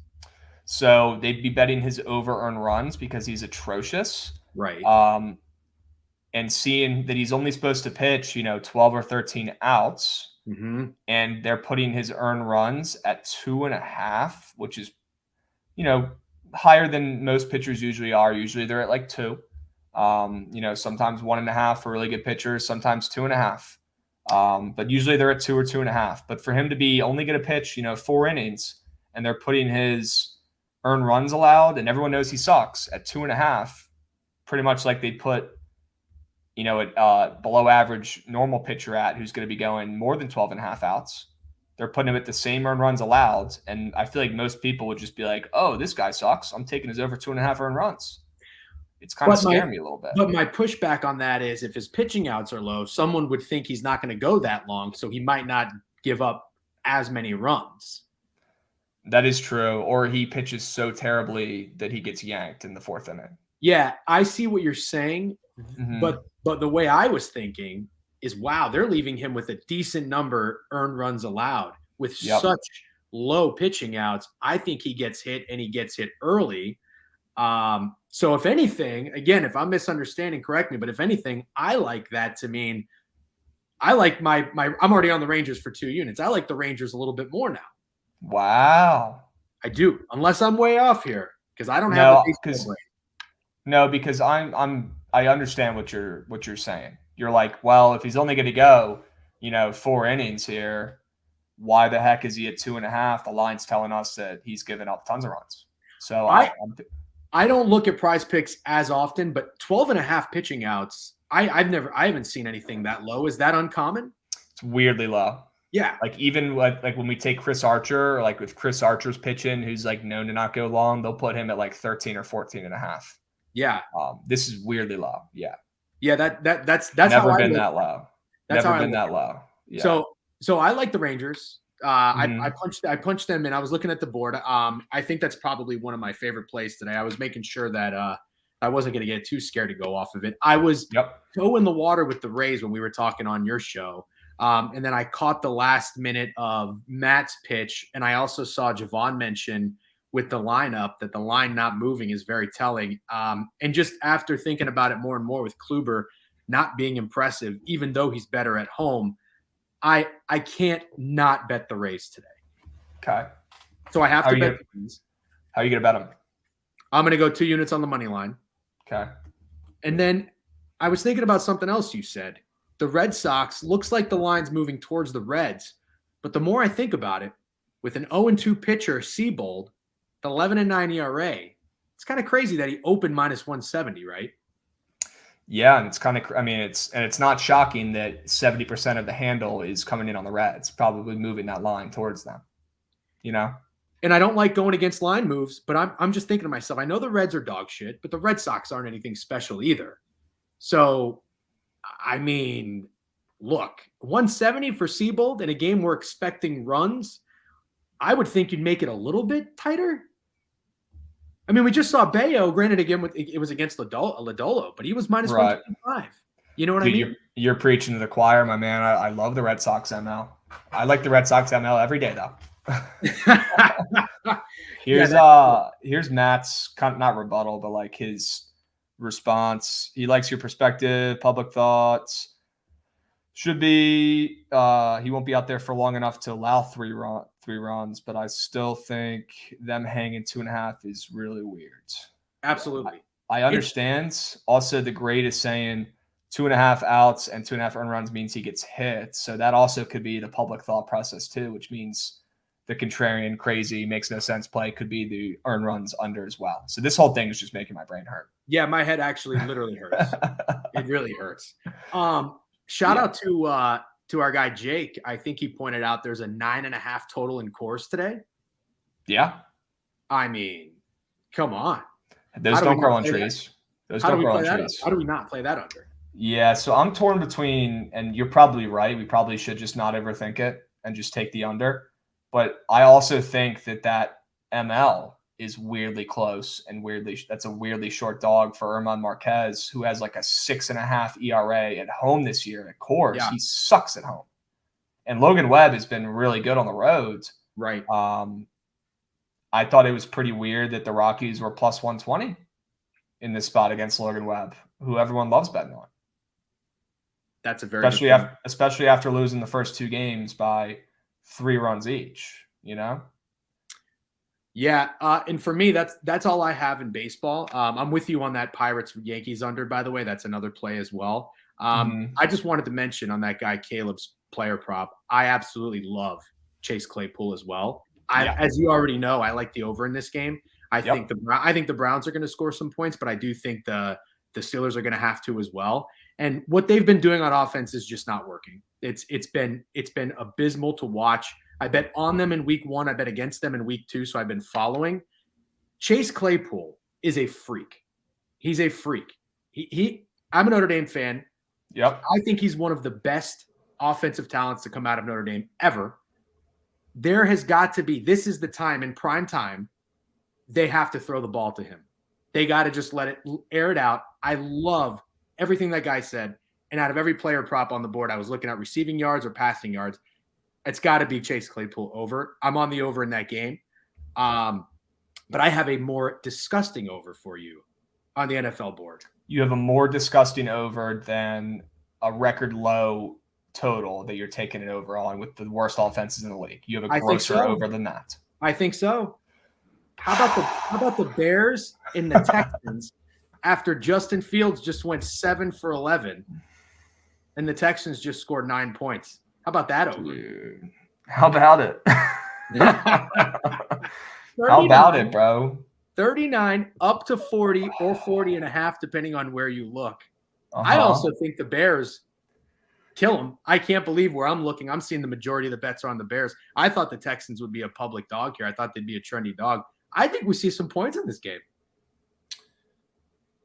God damn it, I agree. Isn't that gross? Fuck.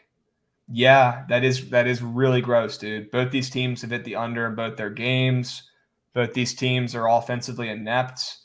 The total's gone up, which is weird as shit because the money is pretty split. Although there's actually a little bit more coin on the over from what I'm seeing. And you know what I love, Krabs?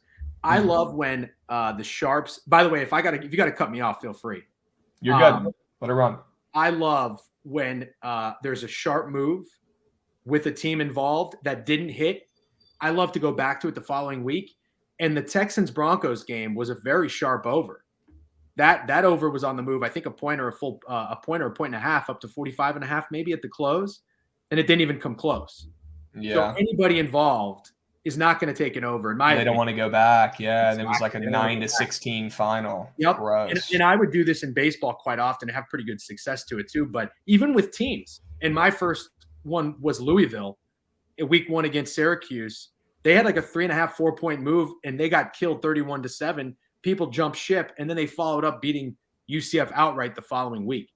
So I feel like with these sharp moves with these teams, if you miss on the first one, you got to take advantage on the second one. If you want to bow out after that, then that's fine. But this is a spot for me where I'm going to do it because I don't think anybody wants a Texans-Bears over. Yeah, I'm going to take this with you, and I'm not happy about it. It is what it is. Don't have a choice. You don't. Don't have a choice. You don't have a choice. Unbelievable. We got a soccer update from James here. Trust me, I didn't check the score. It just appeared in the app. Attaboy James doing the Lord's work. Appreciate it, Beast. He had to make sure people know he didn't actually Google search it. Hilarious. Committing a crime. It's so gross. Okay, we got Tampa Bay ML today, and we're probably going to play the Rangers today too. Okay. And then we've got some overs. We got the Thursday Night Football over, and then we've got somehow you found an even grosser over. You were not wrong. You did not disappoint. Disgusting. And it's that over in the Bears game. Disgusting. It's disgusting. Absolutely disgusting. Okay. All right, DeGen. Well, we're shocker. We're on the same page. And we'll sync up later. I'll let you know what I end up locking in. But always appreciate you coming on. And us contrarians got to stick together, man. We don't grow on trees. Have we to. Don't. Are you left-handed by any chance? No, this is my right hand. Fuck. Okay. Why are you? I'm left-handed. Yeah. I've always thought that's why I'm a weirdo. No, it's not I at don't all. know. Also, I can't believe you're a giant. What are you, 6'4"? Yeah, 6'3". I had no idea. 6'3". Javon, back too. to I'm copy. Yeah, Javon's like just as big as me. Honestly, we could run the 4 and the 5 in the NBA. Not actually, you but absolutely good. awesome. Okay. Yeah, no, I'm actually pulling a page out of your playbook, DeGen, and I'm starting to run again because I'm getting a little too big. Yeah. I need to cut down a little bit. Also, gotta get the perhaps, cardio in. You know, I'm telling you right now, just think about the lines when you run. Think about the lines. Think about player props. Think about how you see the games, and then attack it. The best bets come to me after a run. The clear brain, right? That's honestly smart. Well, that's good because I'm going to go on a little bit of a jog on the treadmill in the air conditioning because I'm not running outside. You kidding me? Grow up, get a treadmill. But I'm going to go for a run. I'm sure you're a little older. You like to see the views and the nature. I get it. Yeah, I like to get out there. I want to watch MLB Network on my phone while I'm running on the air conditioning. But yes, nothing more. You can't have a more clear mind than after going for a nice jog and then locking in your bets. That sounds like a plan. That sounds like a plan, my man. Tampa Bay, your Rays, they get it done. They get it done. Lance McCullers, we're fading him today in Prize Picks, all right? Buy the bad news with the Yandy and Randy fight. Buy the bad news. They're going to come out hungry. They're going to come out hitting nukes. Yep. All right? Yep. Appreciate it, DeGen. I'll catch you later, all right? Take care. Peace. Beast. All right, we got Jake Hazen. He's walking around somewhere. I don't even know where the heck he's going. Mush, the more you sweat, that has nothing to do with weight loss, by the way. Sweat has nothing to do with burning calories or weight loss. It's literally just water weight. It doesn't mean anything. So running inside, it's the same exact thing. I'm no doctor, but that's what I was told. We got my guy, Jake Hazen. Looks like he's settled down now. Good on, there guys. he is. How we doing? How we doing? I just got back from class, so I'm ready to fire up some picks. POD today. It's also a question. Does anyone talk about the Yankees Pirates game? Besides me and DeGen taking the under because it's disgusting, and besides ER Surgery taking his Pirates because he's a Pirates fan. That's it. I'm taking the Pirates. I think they're winning today. So wow. Yeah. You're taking the ML? Yeah, ML. But is it under really that gross though? They have combined ERA of 6, right? Roansy's like 3.17. I know Severino's off IR, but Severino's off the IR, and Contreras has been pretty much unhittable of late. So. Yeah, I'm back him. You know, Pirates, they got a lot of power lefties in that lineup, which is absolutely perfect for playing in New York. And like I said, I just been fading the Yankees. Like any big favorite spot I get against the Yankees, I just fade them. And that's been really profitable for me because this team reeks. They have not been good lately. These letdown spots they have, like today, coming off a walk-off home run from Stan. He's going over 4 today. I'm taking his under fantasy score just out of principle. I have no backup for it, but I think that guy reeks. The great did take the first 5 under, which I really like as well. Yeah, Safari's I on. forgot to mention that. I know Safari's on as well. Is he on first 5 or full game? First 5. Wow. Yeah. Okay. Fire. I need to send him the link too and see if he wants to come on. MLB max play of the day. You know, every day he's got a 5-minute max play for us. Sure. Never gives up. Speaking of nasty unders, dude, you know the nastiest under on the board is, right? What is it? Dude, come on. Is it the Rangers under? It's the Rockies under. It totals 9.5 in cores. Bro, sure. How do we not, dude? I'm taking it. Are you taking it? I can't decide if I like the under better or if I like the. I can't decide if I like the under better or if I like the Rockies better. So sell me on the under. Well, Marquez is dealing, but I think Logan's going to deal too. But okay. Yeah, I don't have a price picks today. Shout out Bale yesterday, by the way. 84 pitches, he had 1 more out, just yanked them. I can't believe it. Everyone played fantasy score except for me, and everyone was being high about Bay. I was just sitting there in pain, like I didn't win shit. I literally cannot believe it, dude. Such bullshit. But the rest of my price picks is balanced on Willie Adames runs and RBIs as pitching outs. So no more price picks for me. We're out of there. Lost too much. Can you still help us pick stuff though? Oh yeah, for sure. I'm just done on that. It's just I'd never just parlays, dude. I can't make money. I'm sorry. I doubt like more than like 0.3% of people make money on price picks. I might just be saying that because I lose a shit ton of money on it, but come on. It's impossible. Right. Well, this is actually true, though. I actually have heard this. That's true. Debatable. All right, Krabs. Yeah. What'd you say? You're out of here? Yeah. All right, Beast. I'll catch you. We got the under in the Coors game tonight. So you're a freak for that. You're a freak. Classic. Like this is a play as contrarians. You see this play. You don't. It's Marquez and Logan Webb, right? You just take that and you run with it. All right. This is. You want to answer this? Someone tell me why it was. This was going on. Wondering what I'm missing. Because it just was really Adames day, bro. I can just a whisper. I just guess I know anything about that. Just because Jake said it was his day and he ended up going off. So fire. He's sinker, slider, fastball. That's a pitch mix that Adames mashes. So that's why. Didn't have run an RBI. So. Damn, you like the under better than the Rockies at plus chicken, huh? I mean, I definitely lean the Rockies, but dude, like the Giants are going for the sweep here, right? Yep. Yeah, dude, I hate betting teams to avoid the sweep. It makes too much sense. I always get. Okay. All right. Well, I think your under's going to hit as well. And I honestly just seen an under 10 in Coors. I need to just probably take that. Don't overthink it, right? Yeah, I know Matt was saying he's taking the first 5 to tie 0-0. I put a little on that as well, just for the kids. Unbelievable. All right, Jake. Well, I appreciate you coming on after class, my man. Keep grinding. Keep your head up. We'll get those prize picks coins back. All right? No, bro. It shit. Fuck parlays, bro. Parlays aren't profitable. So I have to announce it. If you're telling me you're up coins on price picks, I just don't believe you. It's just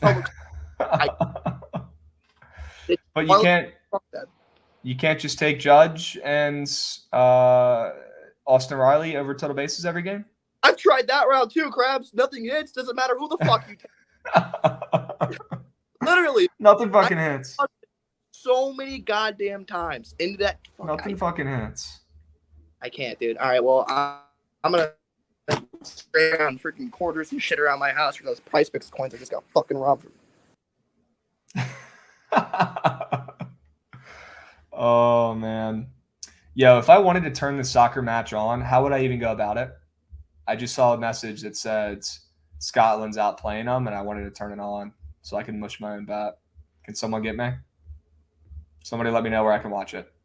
Reddit soccer stream. Sure. Come on now. Reddit soccer streams. Nice. All right. Let's go, Jangos. Let's see what we can find here. Scotland, Ukraine. How about it? Let's see what we can get here, huh? This looks like a good stream. Looks like it won't give me a virus. Bada bing, bada boom. Warning, you may be in danger. Great. Okay. Whoa, what was that?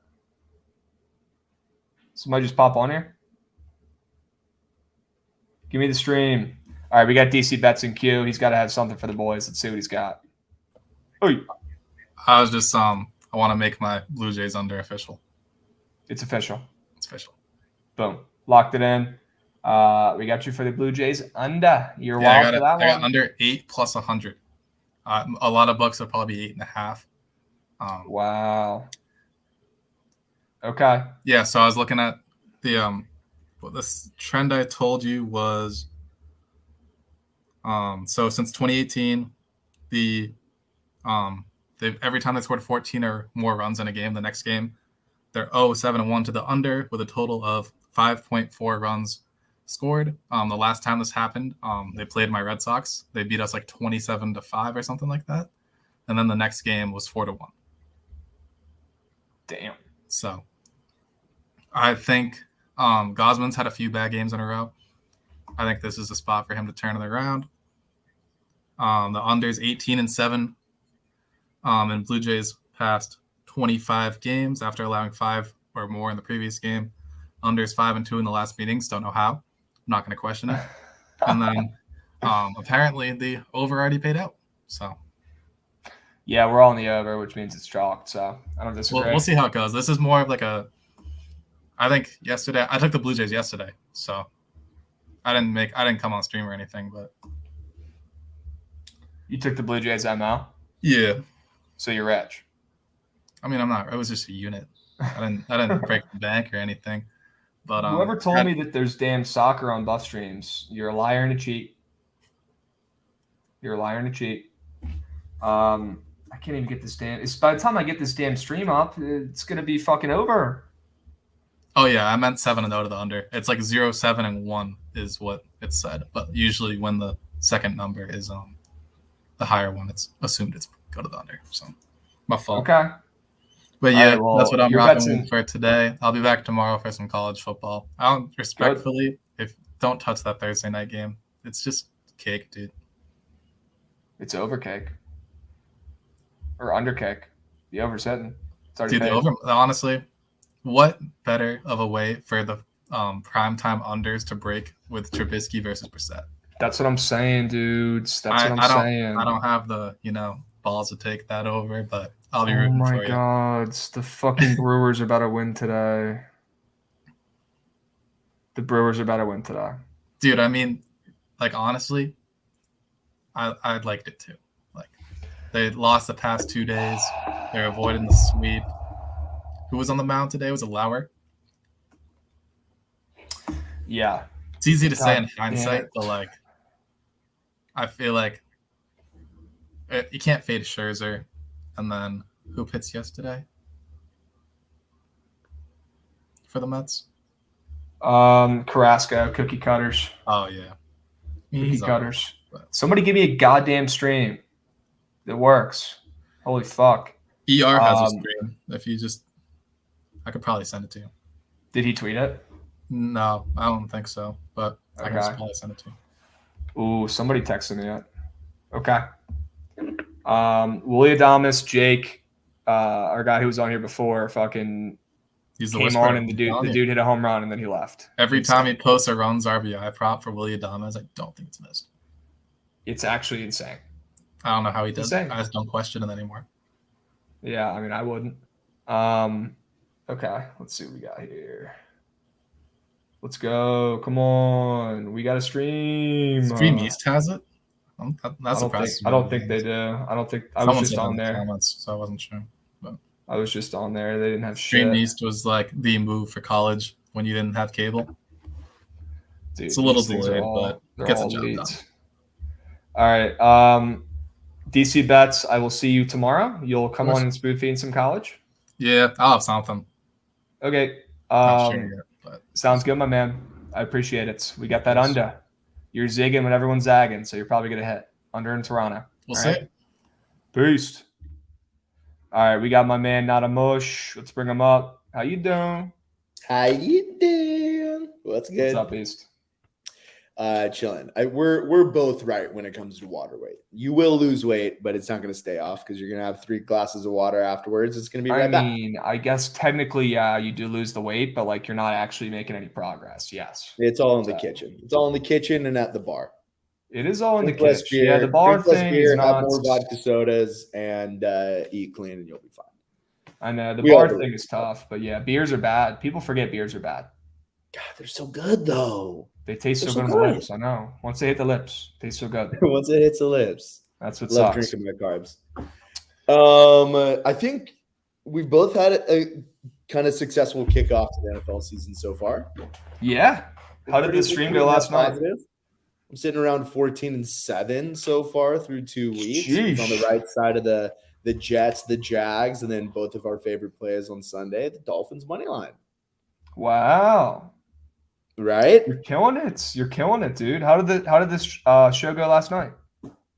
It was good. It was just a little fantasy dive, and I saw a lot of pickups similar to what I was saying out there. So yeah, I mean, I was able to grab Curtis Samuel before last week. I got Wentz. I drafted Cole Kmet on all 3 of my fantasy teams, so I had to replace him. And fortunately, I was able to grab Higbee, Everett, and Logan Thomas, and they all showed out. So you know what I mean? We're trying to spread the wealth, but that Tuesday show, that's going to be more of a community deal. So whatever you guys are seeing out there, and if you want to contribute on the fantasy side, pop on up. But we're going to have some cool guests coming on, maybe a little co-host vibe. But yeah, it's not going to be me dropping my knowledge, because if you're in a league with me right now, I'm 0-2.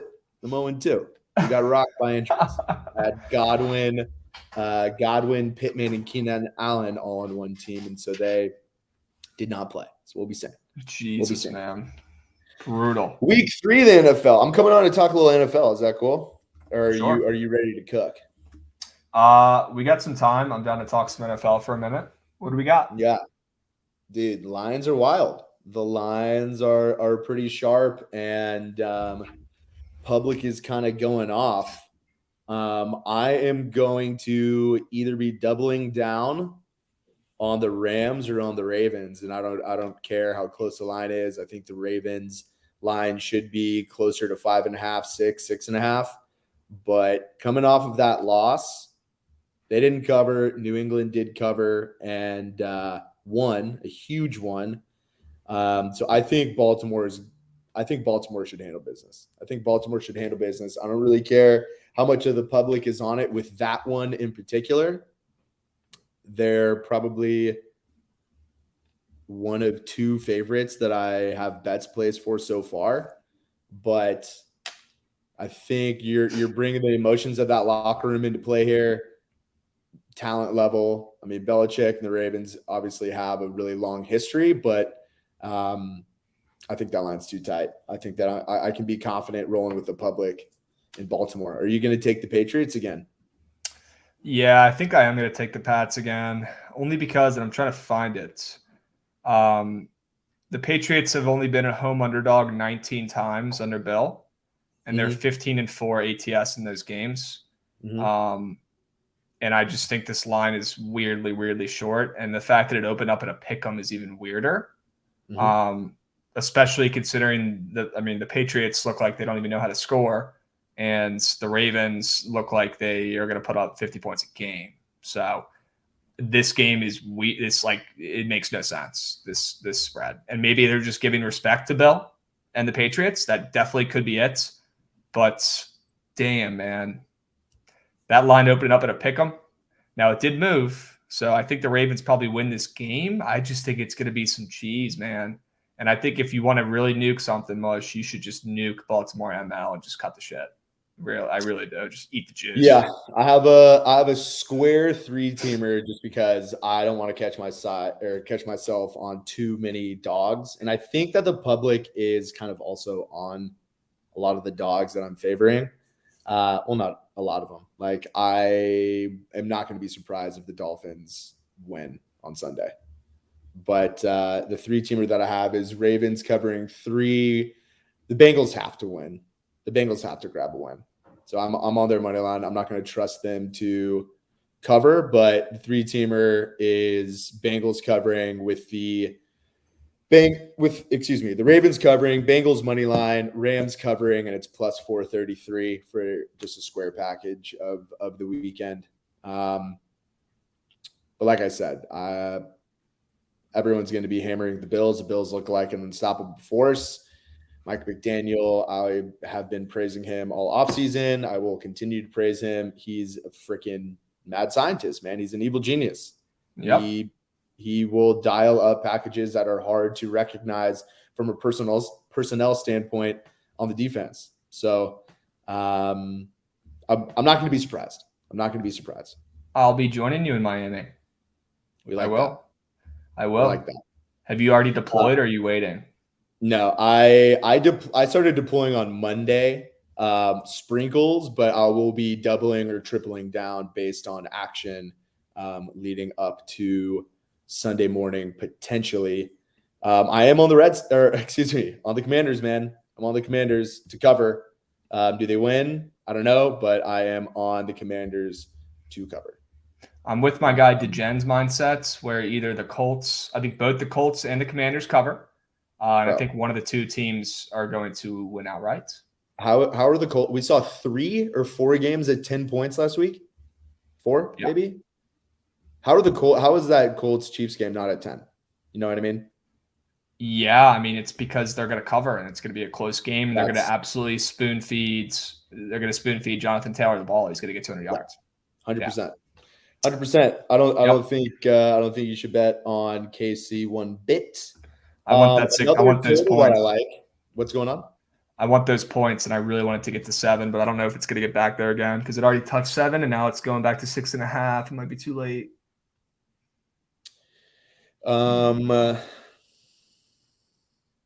Yeah, I'm looking at this Jags Chargers total as well. Pretty fucking close.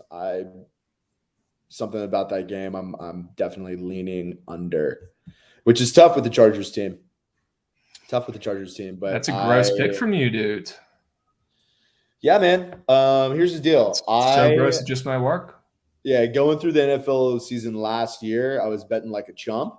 I think that we're all better bettors after doing this every single day for the last year. So yeah, man, especially in the NFL, dude. And that afternoon slate of games, you should rely on Mima to leave the back door open because that's all she's been doing through the first 2 weeks. In that evening slate before the primetime game, it is the back door is wide open. Hilarious. Dude, there are so many games that are there. So do you know about like the zigzag, right? Betting on teams that didn't cover that are playing teams that did. Okay, that makes sense. Week. So the teams that consider this week are Chicago, who I don't know if I could put money on, but you can. It's gross, there, bro. Yeah, it's gross, but you can. Literally the grossest over. I don't know if that's one that you have to try and force your hand on. You got Chicago, Baltimore, the Bengals, the Rams, Seattle, the Vikings, the Commanders, and then Denver. But sure, bro, I talked about a game you don't need to force your hand on. Yeah, I'm not going to talk about it though.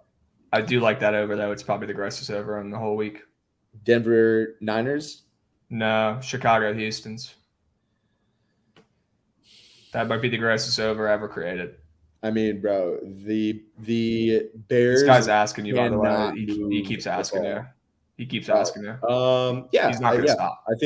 I think he'll get his touches up. We just promoted Marlon Mack to the squad, but Jeff has proven to be reliable in pass protection, and we give him his touches. I don't know about like starting him, but I got to look at your team.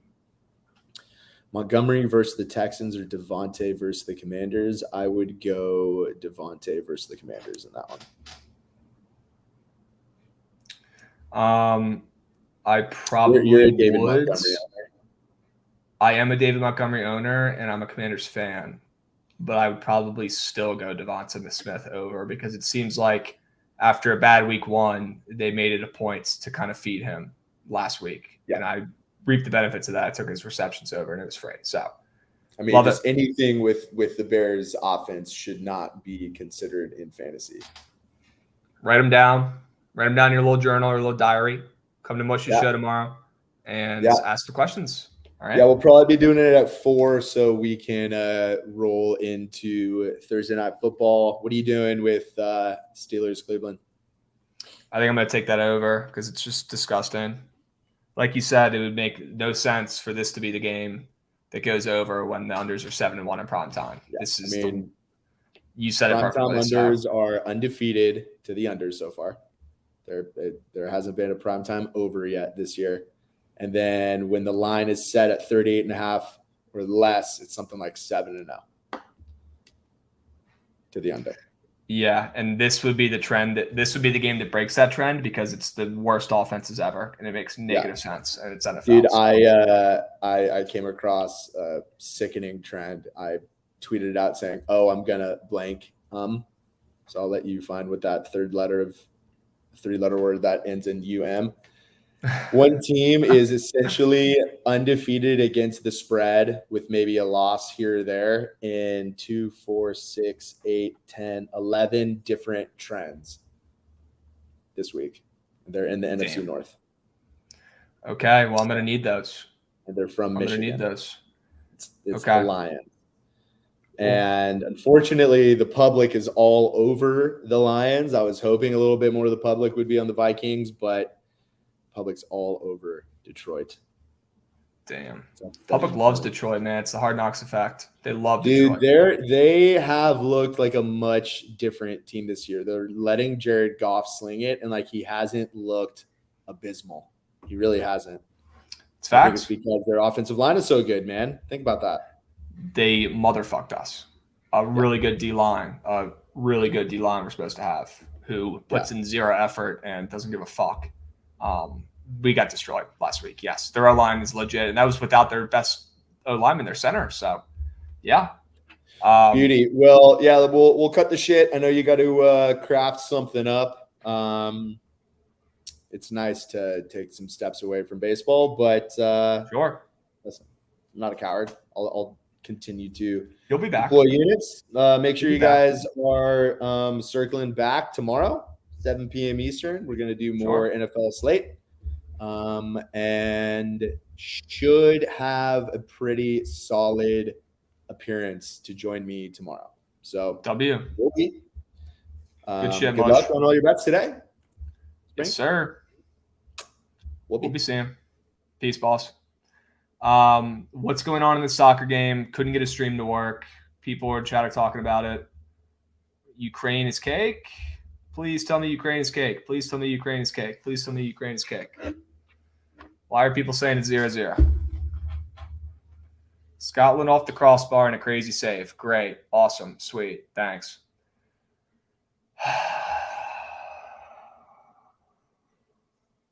Can I fucking catch a break in these games, man? I'm starting to think that maybe hosting the stream, it really gets the mush powers going, dude. The gambling gods don't like collaboration, and they punish the host of the show. They do. Maybe that's why Trent doesn't want to host it. Come on, Jangus. Keep us posted, bro. Please keep us posted. Scotland forever. Come on, Kish. All right. 25 minutes left. Maybe they can get a fucking goal. They probably won't. All right. Yes, FedEx Milk. Indianapolis is going to cover that spread on Sunday. Yep. All right. I'm going to craft up. Plays. Grab your 2-piece. Auto tail lay. Prize pick spoon fed. All right. Trent does want to host, by the way. He's fucking moving. Relax. Jesus. You guys take everything so seriously. All right. We got the auto tail. We got the crabby 2-piece.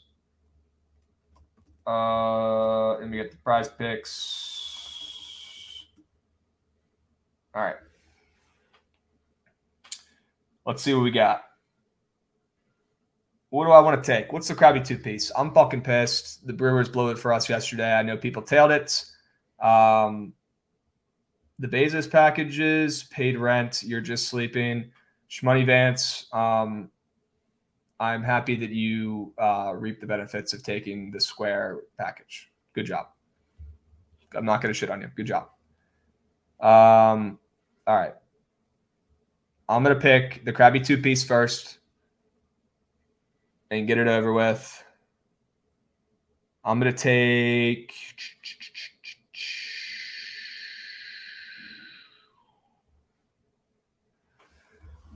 Who am I taking?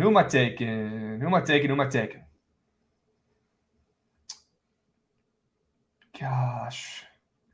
Colin, I might put the Cubs in the auto tail, by the way. Just FYI.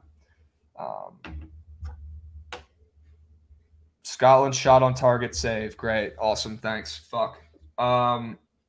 This AirPod's about to die too. Krusty Krab 2-piece special. I know you guys want it. I'm going to give it to you. I don't even know if I need the fucking headphones. No one else is here. All right. Here's what we got. We got the square packages or the Bezos packages inbound for fruits. Mariners ML, Dodgers ML, Bezos package today. No way they both lose, right? Okay. All right. Well. All right. Here's what we're taking. Here's what we're doing. Here's what we're thinking.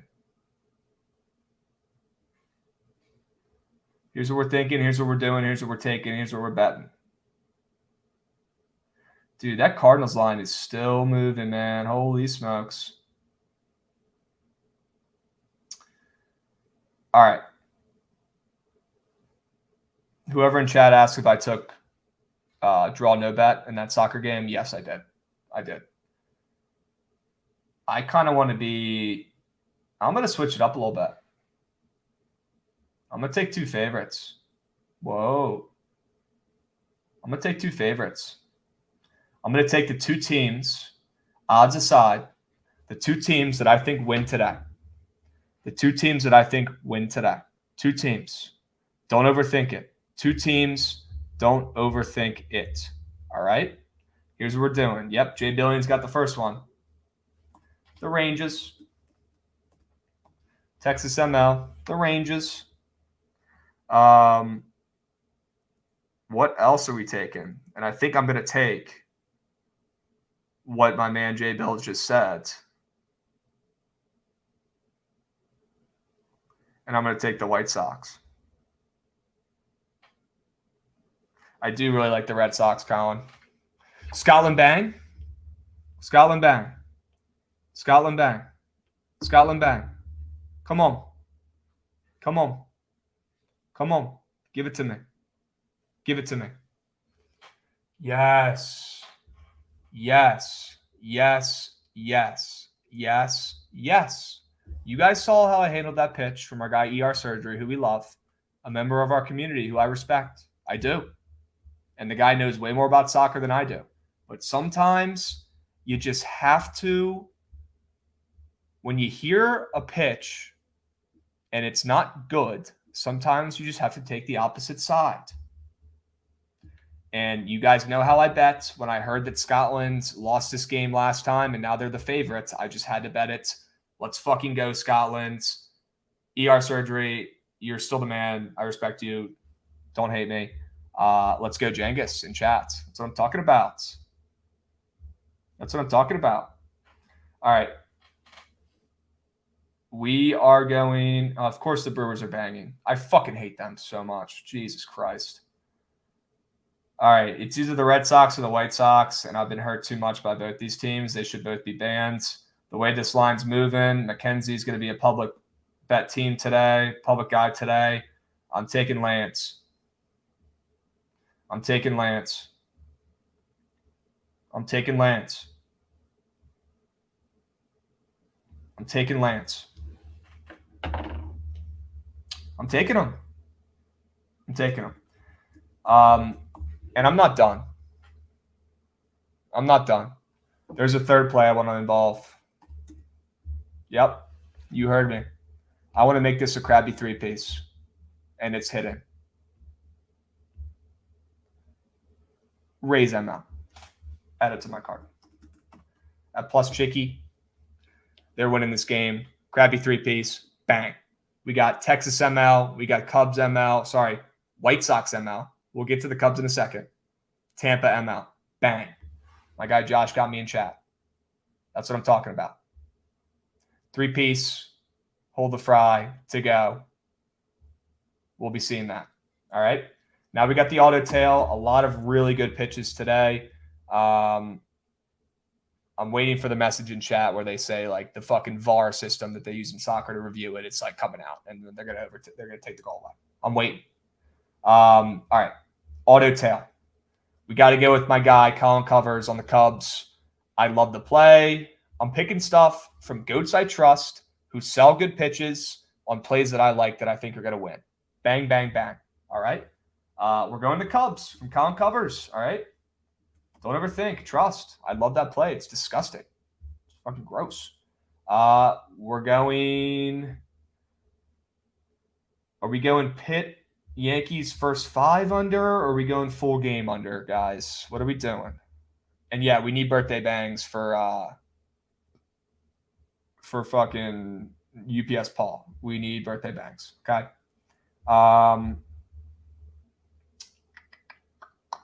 We are going with the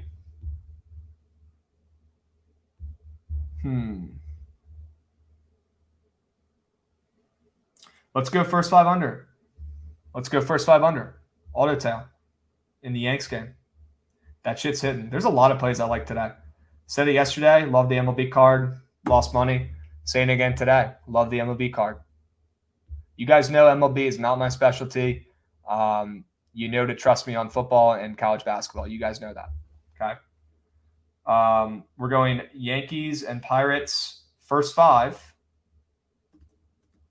First 5 under 4. Yep, under 4. Don't overthink it. There it is. Oh, love it. What else are we taking in this auto tail? Peters Tigers over could play. I'm not opposed to that one bit. That's definitely one of these in my brain right now. L2 Coop's got a good question. Would you trade Marquise Brown and Darrell Henderson for Javonte Williams? I would need to see your team, my dude, but yeah, I would definitely give that a serious fucking look. I'm not that high on Marquise Brown, especially with DeAndre Hopkins coming back. At some point, way too many mouths to feed on that team. I think that team kind of stinks. Marquise Brown has dick fingers. He drops everything. And Darrell Henderson, I think, is going to be useless by the end of the year. I really do. I'm still a Cam Akers supporter. I'm actually looking to trade for him in my league. So, yeah, I mean, if you need a running back, you need a starting running back, you fucking make that trade. Plain and simple. You make that trade. Coop is here to double his Fortnite earnings. Nice. Need you on my team. Why are we saying holy in chats? Why are we saying Jeesh in chats? My wide receivers are Amon-Ra, JJ, and AJ. Yeah, dude, go get a freaking running back. Yes. Go get a freaking running back. Love it. Love it. Take that bet. Or take that. Jesus, my brain is in a blender. Take that trade. All right. Auto tail. Cubs ML. Pitt Yankees first 5 under 4. Need one more. Need one more.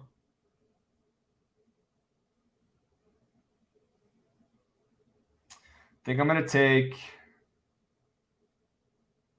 Oh, it's so gross, dude. I think I'm going to take that Minnesota, Kansas City first 5 under from not major Matt. Just like B Camp in chat just said, the Royals under. Yeah, I'm going to take the Minnesota, Kansas City first 5 under 4. Bang.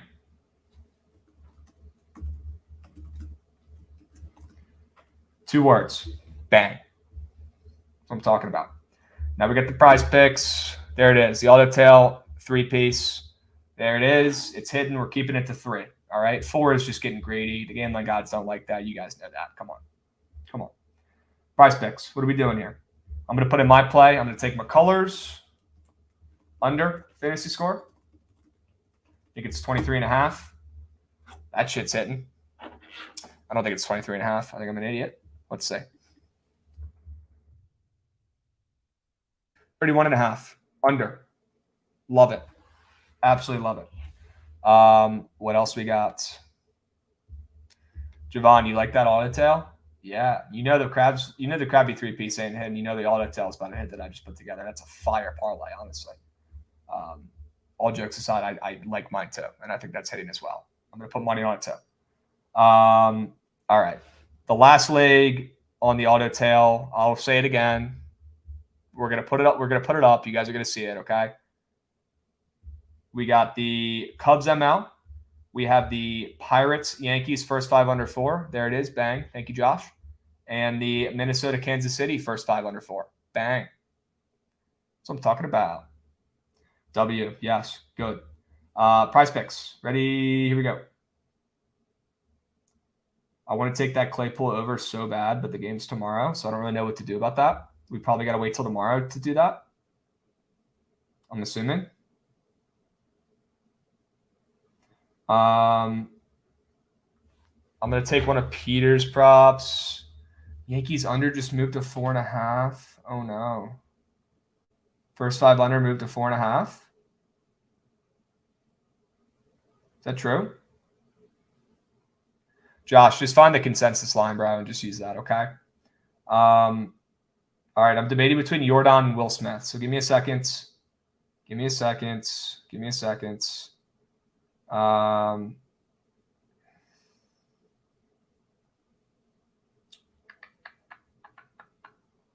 Yeah, I'm going to take Will Smith over 1.5 TDs. All right.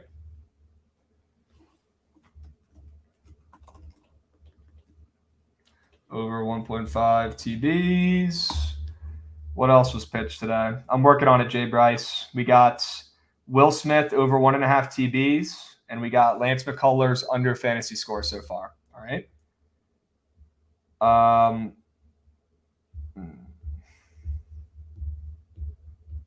lot of Correa talk today. Kind of scares me a little bit. We also just did not have any fucking props today. So we might be caked. 2-0 Scotland. Let's go. Come on. Come on. Yes. And yes, Poogers. Phillies ML today. Yes. Bang. Ukraine blows. Fuck them. Fuck Ukraine. They suck. You guys know I got that Scottish heritage. Come on. There's got to be some Scottish in this beard. Maybe more Irish. We don't have prize picks to choose from. So, Josh, are we taking these football plays or like what are we doing? What do you want to do, Beast?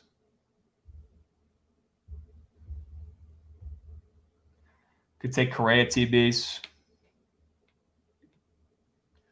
Let's see. I just hate that he doesn't even have the TVs up. I can't even take it. Fuck. All right, yeah, we don't have 5, so we're kind of chalked. But the 2 props I like today from stream, well, one of them is mine. It's the McCullers under fantasy score. It's so gross, just my work. And then Will Smith over 1.5 TBs. All right, those are the ones I co-sign.